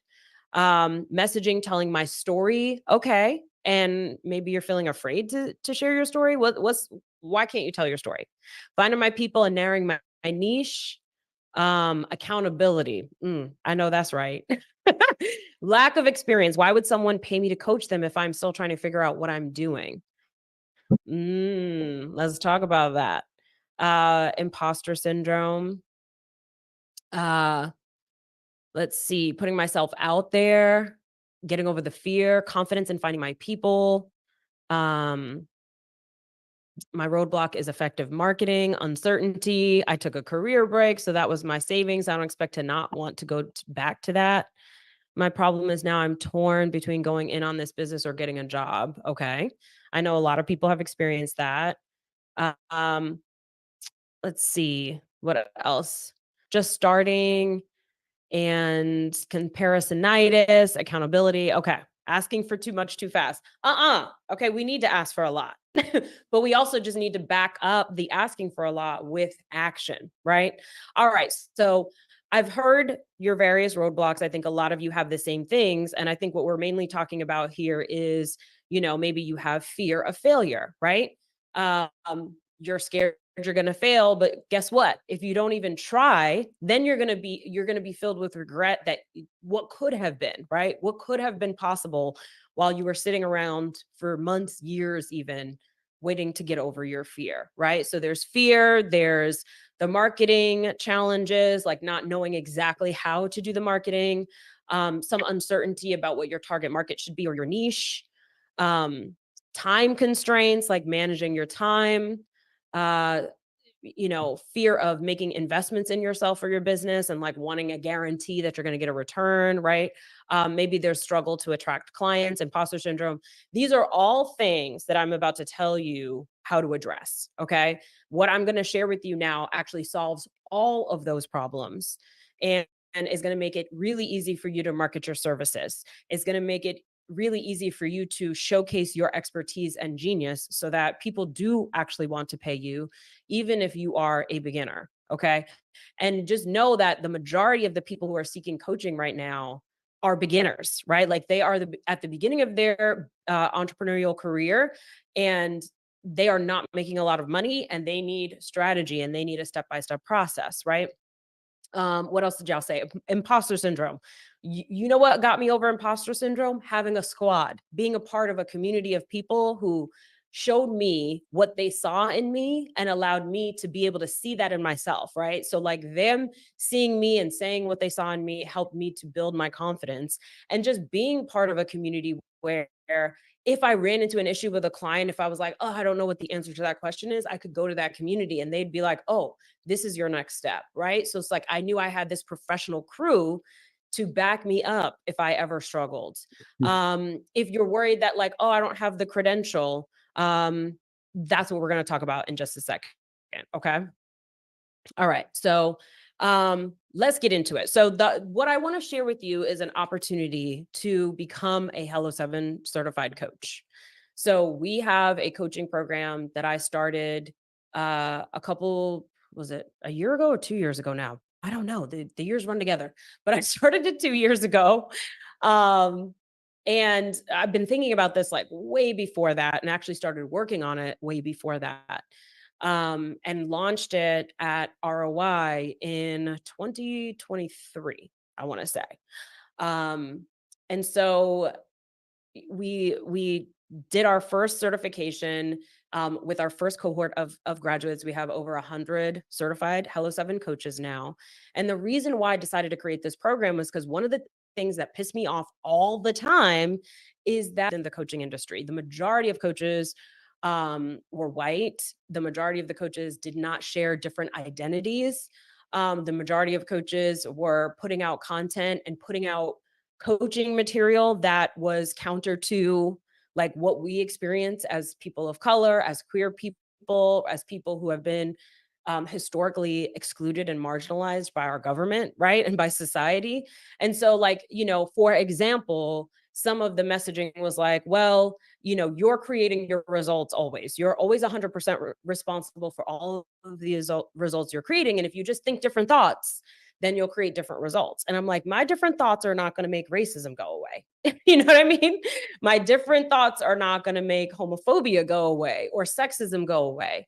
And so some of that winds up being a total, excuse my language, mind fuck for people who are of a diverse background. And so I would just see things like this and just was irritated by the industry. And even when I went through coach training many years ago, there were very few people of color in the program. And there was one instructor who was a person of color who I never had any contact with. And that was it, right? And like literally the entire program, all of the students and all of the teachers were white, right? And so like no diversity of experience, nothing speaking directly to my particular experience. And so I just felt like this needed to change. And after a while, y'all, when you see something that's bothering you, you can either continue to complain about it or you can change it. And so creating the Hello 7, the Hello 7 certification program was my answer to that, solving that problem. So in this program, You are getting business training. You actually go through my framework and learn the step-by-step process of how to grow a business from 0 to $1 million. So if someone came to you and said, hey, I'm an entrepreneur, I want to scale my business, I want to make more money, what's the first step? I don't know what to do. You'll know exactly what the next step is when you graduate from this program. You'll know whether they come to you at $0, you'll know exactly how to get them started. If they come to you at $50,000, you'll know how to get them to 100,000. If they come to you at 100,000, you'll know how to get them to 500,000. And if they come to you at 500,000, you'll know how to get them to $1 million. Literally. Okay. So this is an academic program where you are going through the training and learning exactly how to scale a business, right? This is a learnable, marketable skill, as I mentioned earlier. You'll also learn coaching tools that you can use with clients to help them with their mindset to overcome some of the challenges that they'll experience. The curriculum is so step-by-step that you'll know a client at this particular revenue level, these are the mindset issues that are coming up for them. And these are the tools that you use to coach them on those mindset issues. That's how much we break it down for you so that you fully understand how to coach clients and how to help them to get the results that they're looking for. And you already heard the stats earlier today about the amount of people starting businesses, the amount of people seeking coaching. And there are not enough coaches, especially of diverse backgrounds out there, not enough women coaches, not enough people of color coaches, not enough queer coaches, right? Not enough coaches who might be either neurodivergent or have a chronic illness or living with a disability. And so all of that makes this program absolutely necessary. And this was a pipeline issue for us, right? Like we could not hire enough coaches because we could not find people who were trained in this business training that we wanted them to have. And so we decided we were going to create this program and then we were going to train them ourselves. And so of our first class, we hired several of our graduates to join the Hello 7 team. We didn't obviously hire all 100, and some of them want to start their own businesses. And so, you have the opportunity to start your own thing. You might have an opportunity to join the Hello 7 team as a coach and coach in our programs, but that's what this program does. So let me know what questions you have in the chat. My coaches are there. They can be answering some of your questions.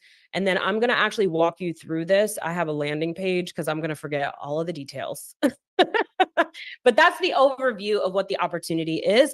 And there's a special bonus just for today if you choose to apply. Okay. It is an application process to become one of our coaches. There's a vetting process. We want you to vet us and make sure this is a good fit for you. And we also want to vet you and make sure you're a good fit. But at the end of the program, you are a certified Hello 7 coach. So you get to be part of our squad. And we give you the marketing kit, exactly how to market your practice, and even the copy, the graphics, all of the materials you need to market yourself. We have a workshop that we teach you that is based on this book, $1 Million Action. So all of our certified coaches in the program, they are eligible to teach a $1 Million Action workshop, and we actually help you market it. So if you on our website right now, there is a page live where several of our workshops are going to be taught by our certified coaches around the world, right? In Puerto Rico, virtually in different cities in the US. And so that is our vision, is that like this workshop and this material would be available to people all over the world. And we cannot do that by ourselves, right? We need an army of coaches available to do that work. And so it's a win-win, right? Where we get to serve those entrepreneurs that are out there that are trying to start businesses, that are struggling, that need to know what is the pathway to make money, right? And you get to win as a coach because you get to make more money as well.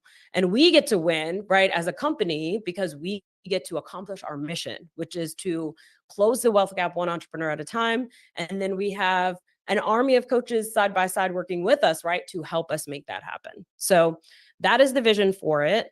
And let me share my screen real quick and I'll walk you through it. So, okay. Because I'm not good with the details, y'all.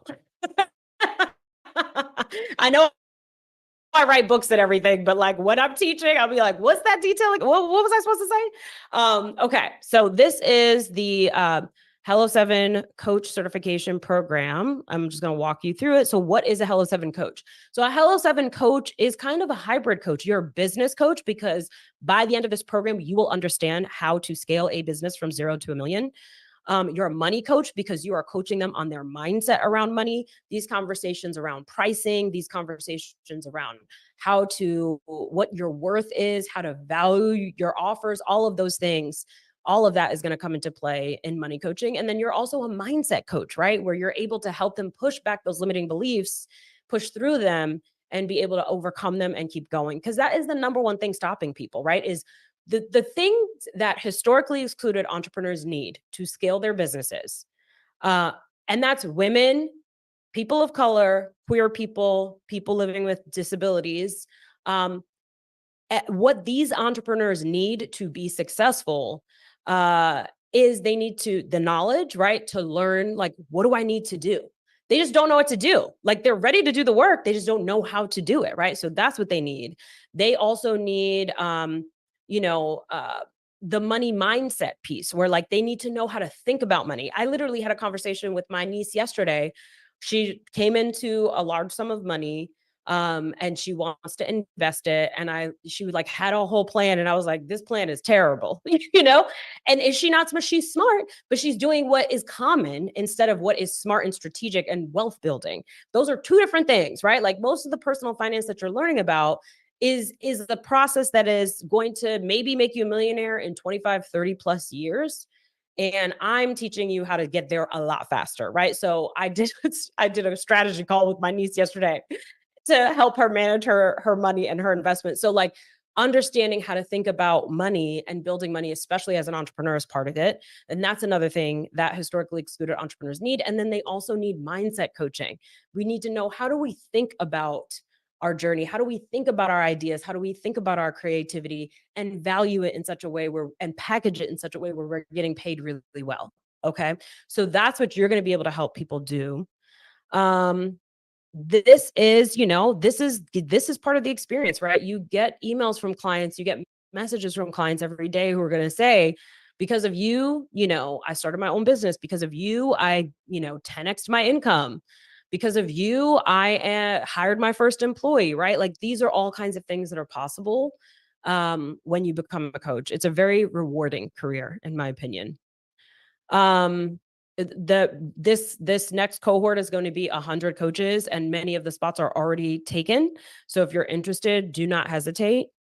So the ideal candidate, as I talked about before we went on break, you want to help people set exciting financial goals and achieve them. You want to learn more about entrepreneurship and money. You feel called to work with people from historically excluded communities. You want to help people break out of the painful cycle of overworking and under-earning and constant financial stress. This is a solvable problem, okay? This is where I come from. This is the community I come from. So, and this is what I've done for myself and many, many clients. You want to learn how to take a business from 0 to 7 figures. You want to clear your own personal money blocks. You can envision yourself being a coach. You are frustrated by the wealth gap, and you want to learn a highly marketable skill. That's what you're going to have at the end of this program, okay? So what is the Hello 7 Coach Program? I talked about why we created it. So you're going to learn the Hello 7 method, which is our step-by-step process to go from a $0 business to a $1 million+ business. It includes everything. So you're going to learn about the operations of a business, right? Like, how do you systematize it? What are the processes that you need? How do you manage a team? How do you hire people? How do you lead people? What does the communication look like between you and your team, right? All of that is going to be included. How do you market a business? What are the different marketing strategies and marketing tools available to market a business, especially on a budget, right? Especially when you don't have VC money, because our people are not getting VC money. I don't know if you noticed. You're going to learn about sales and how to sell. You're going to learn about just every aspect of a business, going from creating the offer to marketing the offer to selling the offer to delivering the offer, and all of the operations behind the scenes that allows that business to continue to grow and thrive. That is what we're teaching in this program. So it is very robust and detailed. There was a person who took the program who said, I did a PhD and I feel like I got more out of this than my PhD program, which I take pride in. You also get a monthly call with me every single month. Me, and also we'll have some of my friends who will be guests and teaching, so that you are getting like the cutting edge, the up to date on the coaching industry and new things that you need to learn, new tools that you need to learn. And also making sure that you feel like you can get your questions answered and that you're in a place where you're just in that positive mindset where you're overcoming your own limiting beliefs, right? And then you are working on building your own coaching business as well as part of that. You get to be part of this brand, right? Hello 7 has been featured in Good Morning America, the Wall Street Journal, New York Times, Inc. 5000. We've been on the Inc. 5000 list for 4 years in a row, which is the fastest growing privately owned companies in America. And it goes on and on. I have another book coming out in April. There's another book that's going to come out after that in 2026. And we just getting started, y'all. There is so much popping off. Like, I can't even tell y'all the things, but there's very exciting things. So this brand, part of my job is to continue to grow this brand, right? So that when people hear the Hello 7 name, you benefit from that, and you benefit from all the brand recognition that we have built up over, 7+ years, and that we will continue to build from here. And the next couple of years is going to be on and popping even more. Okay. Y'all ain't ready. So priceless knowledge, right? Once you know how to grow a business, let me tell you what, if this entire business was to go away today, tomorrow I could start another business, and I guarantee you it would be a 7-figure business before the year was out. Okay. Because that is, once you have that skill and you know how to build a business, it cannot be taken away from you, and you can apply it to your coaching practice, and you can apply it to other businesses as well.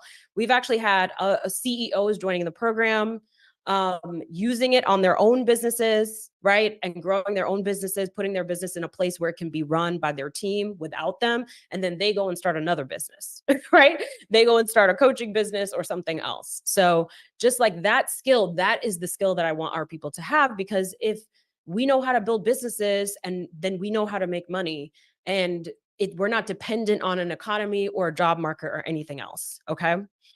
You get to be featured in the coach directory. So when people are looking for coaches, they come to the Hello 7 coach directory. They can look you up, see what your expertise is, and choose to work with you. So it'll drive traffic to your website. We also promote the coach directory from time to time as well. I mentioned employment opportunities. This is not a guarantee. I want to be very clear, but it is a possibility. You get the $1 million marketing kit, which this is what I wish I had when I was starting my business, especially my coaching business, where we're going to teach you how to announce your coaching services, and then how to, or re-announce if you already have a practice, and then how to keep growing it. So you're getting email language, website copy, graphics, videos, social media, etc. Especially particular marketing strategies that's spelled out for you that are going to help you grow your practice. You also get, this is a new revenue stream for you. So if you're selling a business doing something else, you can add this to your business. I actually just talked to recently a guy who has a co-working space, and it's pretty successful. And now he has a separate side hustle of coaching other co-working space owners, So there's always an opportunity to add coaching to your business to create more income, and then just doing work that you love and that makes you feel good. And let's see, what else can I tell you? Monthly calls with me. We already talked about that. So let's talk about the journey and what it looks like. So it is a 6-month process to become a Hello 7 coach, maybe a little bit more. So you do weekly lessons and coaching circles. So you're going to get a new lesson every Thursday. That lesson drops on Thursday specifically because we know you have the weekend ahead then, so you can work on it on the weekend, and you have, the weekend to catch up on materials. And then on Mondays, maybe Monday and Tuesday, you'll have your coaching circle. So you're going to spend an hour in a small group with a coach facilitator, with a Hello 7 coach, you're going to practice coaching. So you're going to practice the coaching tool that you just learned. And so every week you will learn coaching tools, and then you will also learn the business plan, right? Like our business framework, you'll get a lesson from it every week. Okay. And then every 3 weeks you have a quiz. So we're testing you on the material, making sure that you're retaining it. And that's the structure of it. And then you're going to have monthly live sessions with me. And then we have an in-person intensive. So we get to be in person. You get to meet the other members of your cohorts. You get to meet the members from the first cohort and, be a part of the family, and then learn new materials, continue to practice coaching, bringing in guest instructors, etc. Okay, in person. And then at the end, there's an exam. So you have to take a final exam that you do have to pass. And there is a final project. And then what you will do is get your coaching hours. So at the very end of the program, after you've completed all the materials, done 6 months of practice coaching, done 6 months of learning all of the business strategy and training, then at the end, you're going to do your final exam, and then you're going to do coaching hours where you'll do 20 hours of coaching, real clients. And then we review those and make sure that your coaching is up to par, and then you graduate and become certified. Okay. So that's the process. What sets us apart? Well, first of all, we specifically teach you how to do culturally sensitive and culturally relevant coaching. So you're going to learn, like, if you have an identity, because we all have privilege, y'all, right? Like I have privilege because I have a good income, right? Like that's a privilege. As a Black woman, I have lighter skin. That is a privilege, right? So we all have different privileges. And so you're going to learn how to think about your identity versus your client's identity, and how to do coaching that is more culturally sensitive instead of just, spitting nonsense to people, which is what some of these other programs are doing. And learn how to serve diverse communities with integrity. And then, of course, we pull no punches on the business training and the coaching tools that you're going to learn that are, so if a client comes to you and they're like, ugh, my mindset is blah, like I'm struggling with this issue, you're going to know exactly how to use that tool to unlock and unblock their mindset and get them moving forward. So it's a beautiful thing. I shared some of the stats before, but they're here too. 43% of Americans say they want to start a business, 60% starting businesses due to dissatisfaction with corporate jobs.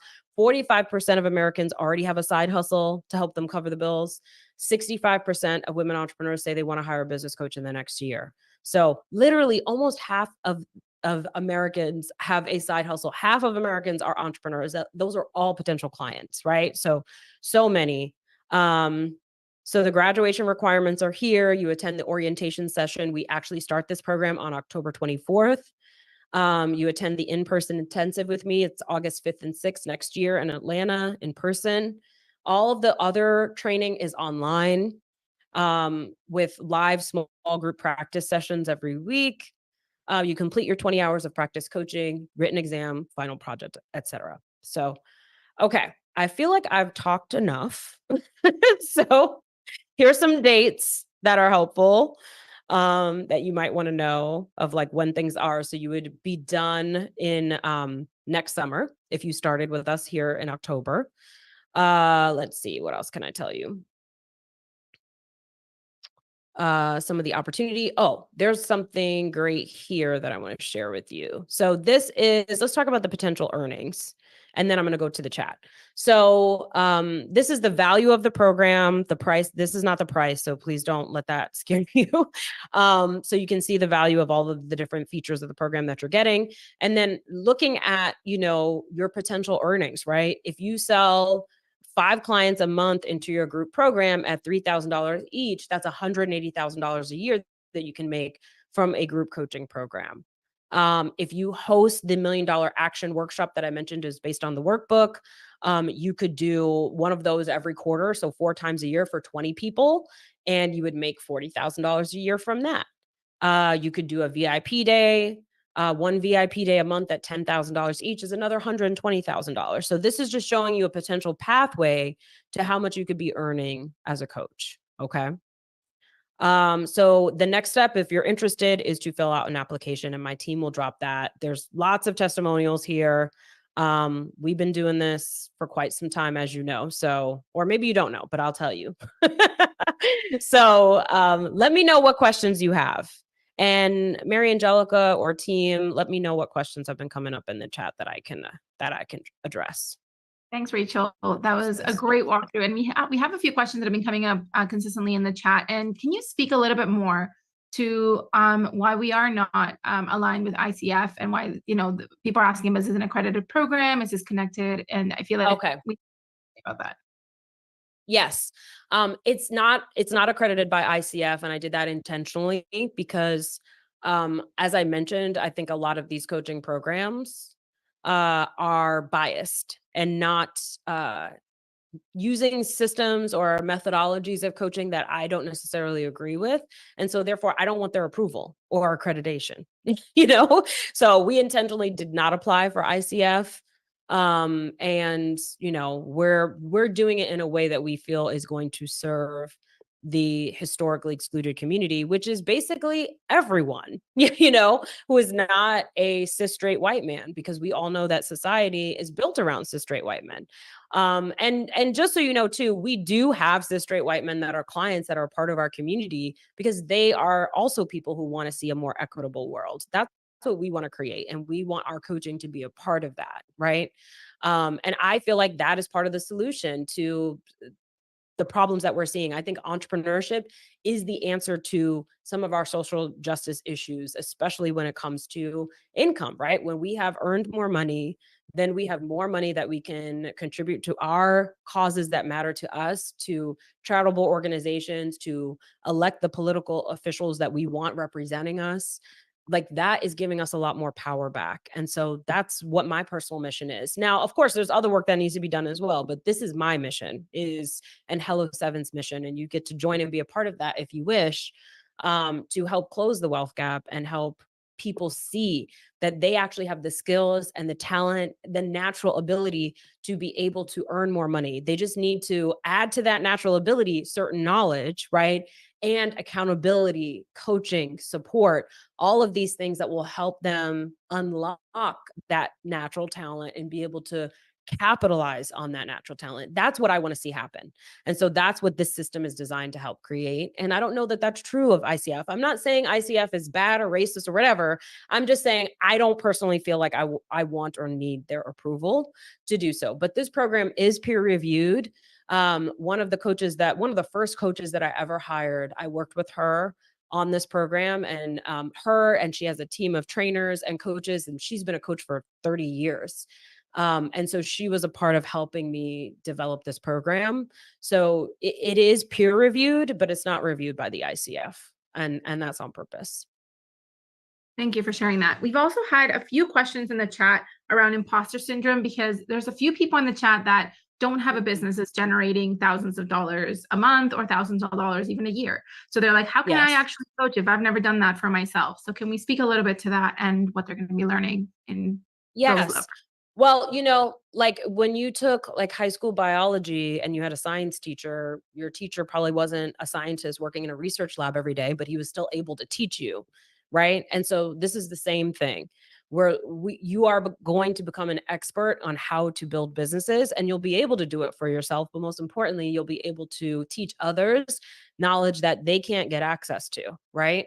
And so that's really what it's about. So I think if we can, imposter syndrome comes when we're focused on ourselves, right? We're looking at ourselves and worried about, well, how do I look? And do I look nice enough? And do I sound good? Like we're freaking out about what we're presenting to the world.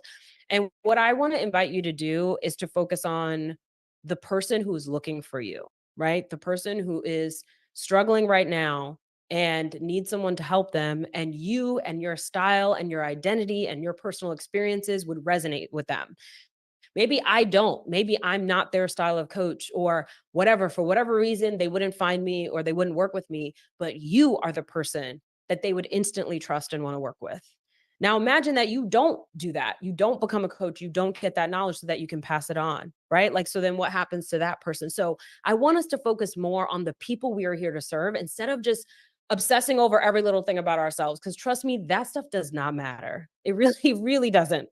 What matters is making a difference, making an impact. And I want you to get paid to do it, because those two things don't need to be separate. You can have a positive impact and you don't have to be a pauper to do so, right? You don't have to be running a nonprofit. You don't have to be an underpaid and struggling and exhausted activist, right? You can get paid well to do work that is helping people. And this is a model that is a win-win-win. So I want to invite you to like focus on the people that you're here to serve, because there are definitely people from the first cohort that had the same imposter syndrome, the same worry. They went through the training. They got all of this coaching experience. I mean, just think about it. You would have been coaching for over 6 months, probably close to 9 months by the time you're graduating, right? You would have had so many coaching hours and all of this knowledge that you would have learned. Now, if a beginner entrepreneur comes to you and says like, okay, I'm starting a side hustle, I don't know the first thing to do, but you do. Why wouldn't you share that with them? Why wouldn't you help them? Right? So like you will actually be in a position when you graduate to serve those people and to help them grow. And we saw that time and time again with people from our first cohort who, like we have one woman in particular who's in the program who was dealing with like a narcissistic boss, right? And she shared these stories with potential clients who were going through the same thing. And so she was uniquely positioned to take her life experience, right? Like that's what we've been talking about today, your life experience, your career path, like the different things that you have experienced. So because she had experienced something that was traumatic for her in the workplace, she was able to share that with clients who were going through the same thing. And she was able to coach them using the tools from this program. She was able to coach them out of that situation and teach them how to create a separate business so that they can strategically time leaving their career and starting this new business and not losing money. Right. So like she had her own experiences that she was drawing from, and then added to that this coach certification and all of the training that she got. And that together combined created an opportunity for her to serve clients who have been through a similar experience. Right. And she's not the only one, but that's just one example. So, and that's kind of what we've been expressing to you today, right? That like, you're taking your life experience, your lived experience, your business experience, your professional experience, who you are as a person, your identity, right? And like packaging that together with this training and combined, that's what's going to help people and serve people, right? Because everybody's not for everybody. So everybody's not going to want to be a client of mine, right? Everyone's not, and I don't even do one-on-one coaching anymore for the most part, right? Not everybody is going to look for a particular person. So that's why we need an array, right? Like that's why we need a diversity of identities offering coaching. So, and you will find like the stats will show you that over 70% of entrepreneurs right now that exist today that have businesses are making less than $50,000 a year and are beginners, right? And you can show them, you will have the exact tools and the materials to show them how to grow to 6 figures and then how to get beyond that. Right? It doesn't matter if you did it before or not. You're showing them exactly what they need to do. And maybe that's the role that you play, right? Like maybe that's the role. Instead of being the football player, you're the football coach. You don't have to be both, right? And Robert talked about this a little bit. In his talk, he was saying, he thought that he had to continue to be on Broadway to coach musical theater kids, and no one cared about that. He was making the story up, right? He was creating a barrier that didn't exist. So I hope that's helpful. What other questions you got, Mary Angelica? We have another question, which I think relates to some of the things that I've been seeing in the chat. And this comes from Pam. And she asks, will there be any insight early on in the program to learn how to make income while I'm in the program? And I know we had some certified coaches that were doing this and growing their business along the way, but is there an opportunity to use the coaching that we're learning to be able to grow a business and actually start earning revenue while you're in the program, or do you got to wait till the end to put all that together? No, you don't have to wait till the end. And in fact, when I did coach certification, however many years ago I started selling a program 2 months in and making money that was, helping me earn income while I was in the program. So yes, you can do that. Other people in the program have done that. There are a lot of materials and tools that you're going to learn. So like, for example, as I mentioned, the majority of people starting businesses today are making under 50,000, right? So like, if that's your target market, you're going to have all of that training within the first month. So like after 30 days, or let's say 6 weeks, right? You would have experienced the training that would help them to scale beyond, especially as a beginner, but definitely beyond like that $50,000 mark, because you're going to learn that within the first like 6 weeks. So yes, you are learning this material and you could be working with clients while you're in the program if you want to apply it. And several people did. Not everybody did. Some people didn't want to do that, but you definitely have the option to do that.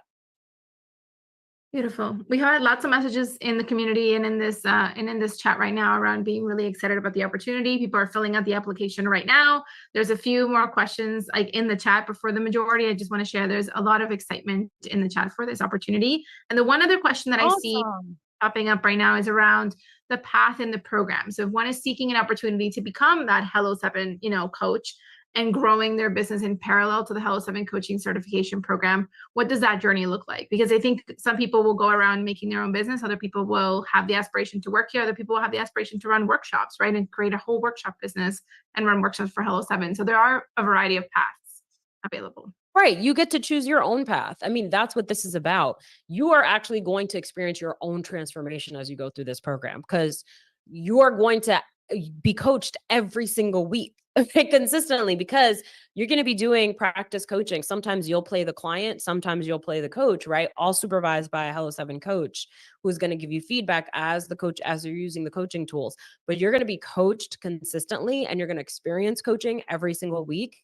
And that is going to help you even overcome your own. You're going to identify and overcome some of your own limiting beliefs. You're going to identify what's stopping you from capitalizing on your own ideas, right? Like all of this is a transformative experience. So you are going to learn how to coach and teach other people how to scale a business, but you're also going to be experiencing your own transformation as you go through this program and experience so much coaching every week in a small group with your squad, right? Like the people that are in your small group are going to be people that you know really well, that they're being vulnerably coached every week. It allows you to go deep with people. And having that squad of people around you supporting you, like that's another piece of the transformation. And then you also get access to my coaching every month as well. So between my team and the training and the other members in your squad, like it is going to be a transformative experience for you. So you're going to be able to create whatever pathway you want, right? Like if you want to like let the world know I'm a Hello 7 coach, you want to benefit from like being in the directory, from doing workshops regularly. We have people that are in our first cohort who have scheduled monthly workshops. They're teaching the $1 Million Action Workshop every month. That could be your main offer if you want it to be. And we actually help you promote that, right? And we partner with you on that. So like that could be your main thing if you want, or if you want to apply to become a Hello 7 employee coach, right, on our team, that's another option that you could do. Or if you want to start your own practice, you could do that. You're going to discover exactly what you want as you go through this program, because you're going to be presented with so many different opportunities. There's lots of story included in this program that you're going to see, like you're going to be able to figure out what your right pathway is, and you choose the one that's right for you. If you want to get the training and it just becomes like a degree that you have, and like no one ever knows that you're a Hello 7 coach, that's an option too. Like you get to decide, right? How much you want to lean into being a Hello 7 coach, or how much you want to just do your own thing, or some combination of the two. Perfect. I hope that answers the question. It is. And I think there's a few people that have asked in the chat, and I wanted to recircle back to the goal of today in applying what that bonus is. So the clarity on yes, apply. I told y'all I'd be forgetting details. So the bonus for today. So if you apply, fill out the application today. I encourage you to do that. You will be able to get access to 3 one-on-one coaching sessions. Okay. So you're going to start off with a mindset call. This is a strong start to your program where you get to set clear intentions. Even some of the imposter syndrome or limiting beliefs that might be coming up at the beginning of the program, you get to be coached by a Hello 7 coach on this in a one-on-one setting. You're going to get another one-on-one coaching session, which I'm really excited about this, on AI and marketing strategy. So you'll have an AI and marketing strategy session where you'll learn how to use AI to streamline your marketing and maximize your time. AI is a game changer, especially for historically excluded people, because these are tools we can use to get back time, right? That means that that's not money we have to spend to hire someone to do that. There is a function in my business right now that literally 6 months ago, we were paying $7,000 a month for this like marketing action to happen every month. We had to hire an outside contractor to do it, and it was extremely expensive. Now we have a tool that's doing it for almost free. It was like maybe $100 a year now, right? So like the opportunity is huge. And I want to make sure that people like you know about these tools, right? So that we can streamline our businesses, be very effective, and then focus our time on the actual coaching, on the actual building of the business, you know? So we have several coaches on our team. Shout out to y'all who are experts on AI. So this is a huge opportunity to get help with that. And then also a business coaching call. So if you're like, okay, here's the status of my business, this is what I'm stuck on, I could use some help on this right now, right? Like, so you can get a business coaching call as well. So those are the 3 one-on-one calls that you'll get: mindset coaching, AI and marketing strategy, and then a business coaching session with our Hello 7 coaches. So you get those package of 3 one-on-one coaching sessions for free when you apply today, right? So you apply today. If you decide to sign up for the program, these are the bonuses that you're going to have available to you. Okay. At no additional cost, obviously. So that's the bonus that's available to you just because you came to this session and you decided to be a part of the Coach Summit. So yeah, so I'm excited. I'm excited for y'all. All right. I know we need to move on. We have another dope session. Mary Angelica will speak to a graduate of this program, and then we will get into the coaching offer session. Yes. And right before that, but before we do that, I think there's a video that you're going to play. Yes. We're on the same page. So thank you for listening. And I hope that y'all will apply. And I'm excited to invite some of you into the program.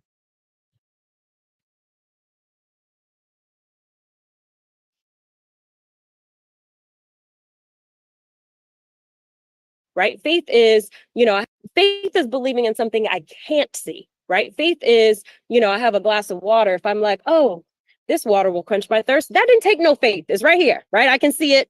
It's not hard to believe in it. But if I'm walking through the desert and I'm trying to believe that there is an oasis somewhere out there, that requires actual faith. And I think some of y'all will say, I have faith, but you really don't. You don't believe in yourselves, right? You don't believe in your future. You don't believe in your dreams. And that's why you're not taking action towards it. So I want to encourage you to believe in it, to trust that you are worthy, and to be willing to take risks and to have actual faith, like really believe in yourself and understand that faith even requires a risk, right? And it's scary. I used to think that like I was always going to go back to being poor. Trust me, it's like a trauma response, right? Growing up poor. And I'm like, one day I'm going to be poor again, no matter how much money I had, right? It took lots of therapy for me to stop believing that. And it was scary to stop believing that. It was scary because I felt like holding on to the belief that one day I'll be poor is what's actually keeping me from becoming poor, right? It's like, I need to hold on to that so that I'm prepared should it happen.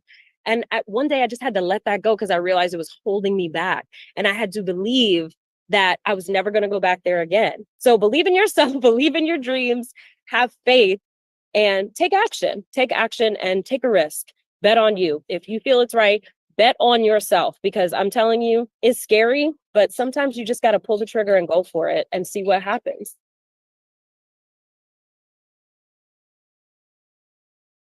Well, that was I love this video. And I think it's the one that we should all have in our back pocket and just like re-listen to that on repeat every now and then, just whenever we're about to do something that is bringing up some fear. So we're going to be going right into our session where I'm going to bring up Dr. Tiffany. We're going to go through a little interview, or, we're going to talk about her experience and her success. And then we're going to get into that coach session where basically we're going to talk about the different types of coaching offers you may want to get started with or create in your business. And it's a pretty killer session that we've done in the past. And I think it's just really valuable for this room right now. Now, the one thing I do want to remind everyone of, right now, we're all on Zoom. Everyone that's, here hanging out with us in the chat is on Zoom, but we do have a lot of viewers that are streaming on Instagram or LinkedIn or YouTube or Facebook, and you may be watching us there right now. Now, these streams have a maximum of 4 hours, and we are going to keep the party going past that. And so we want to make sure that the stream is going to stop and then it will restart. So if you're like, what happened? The stream left, just come and join us back up. Or you can head over to hello7.co/summit-encore to join us here in the Zoom call. Okay. So we're going to go on a 2-minute break while the team sets up the new stream, and then we're going to bring up Dr. Tiffany. So I'll be with you in just 2 minutes.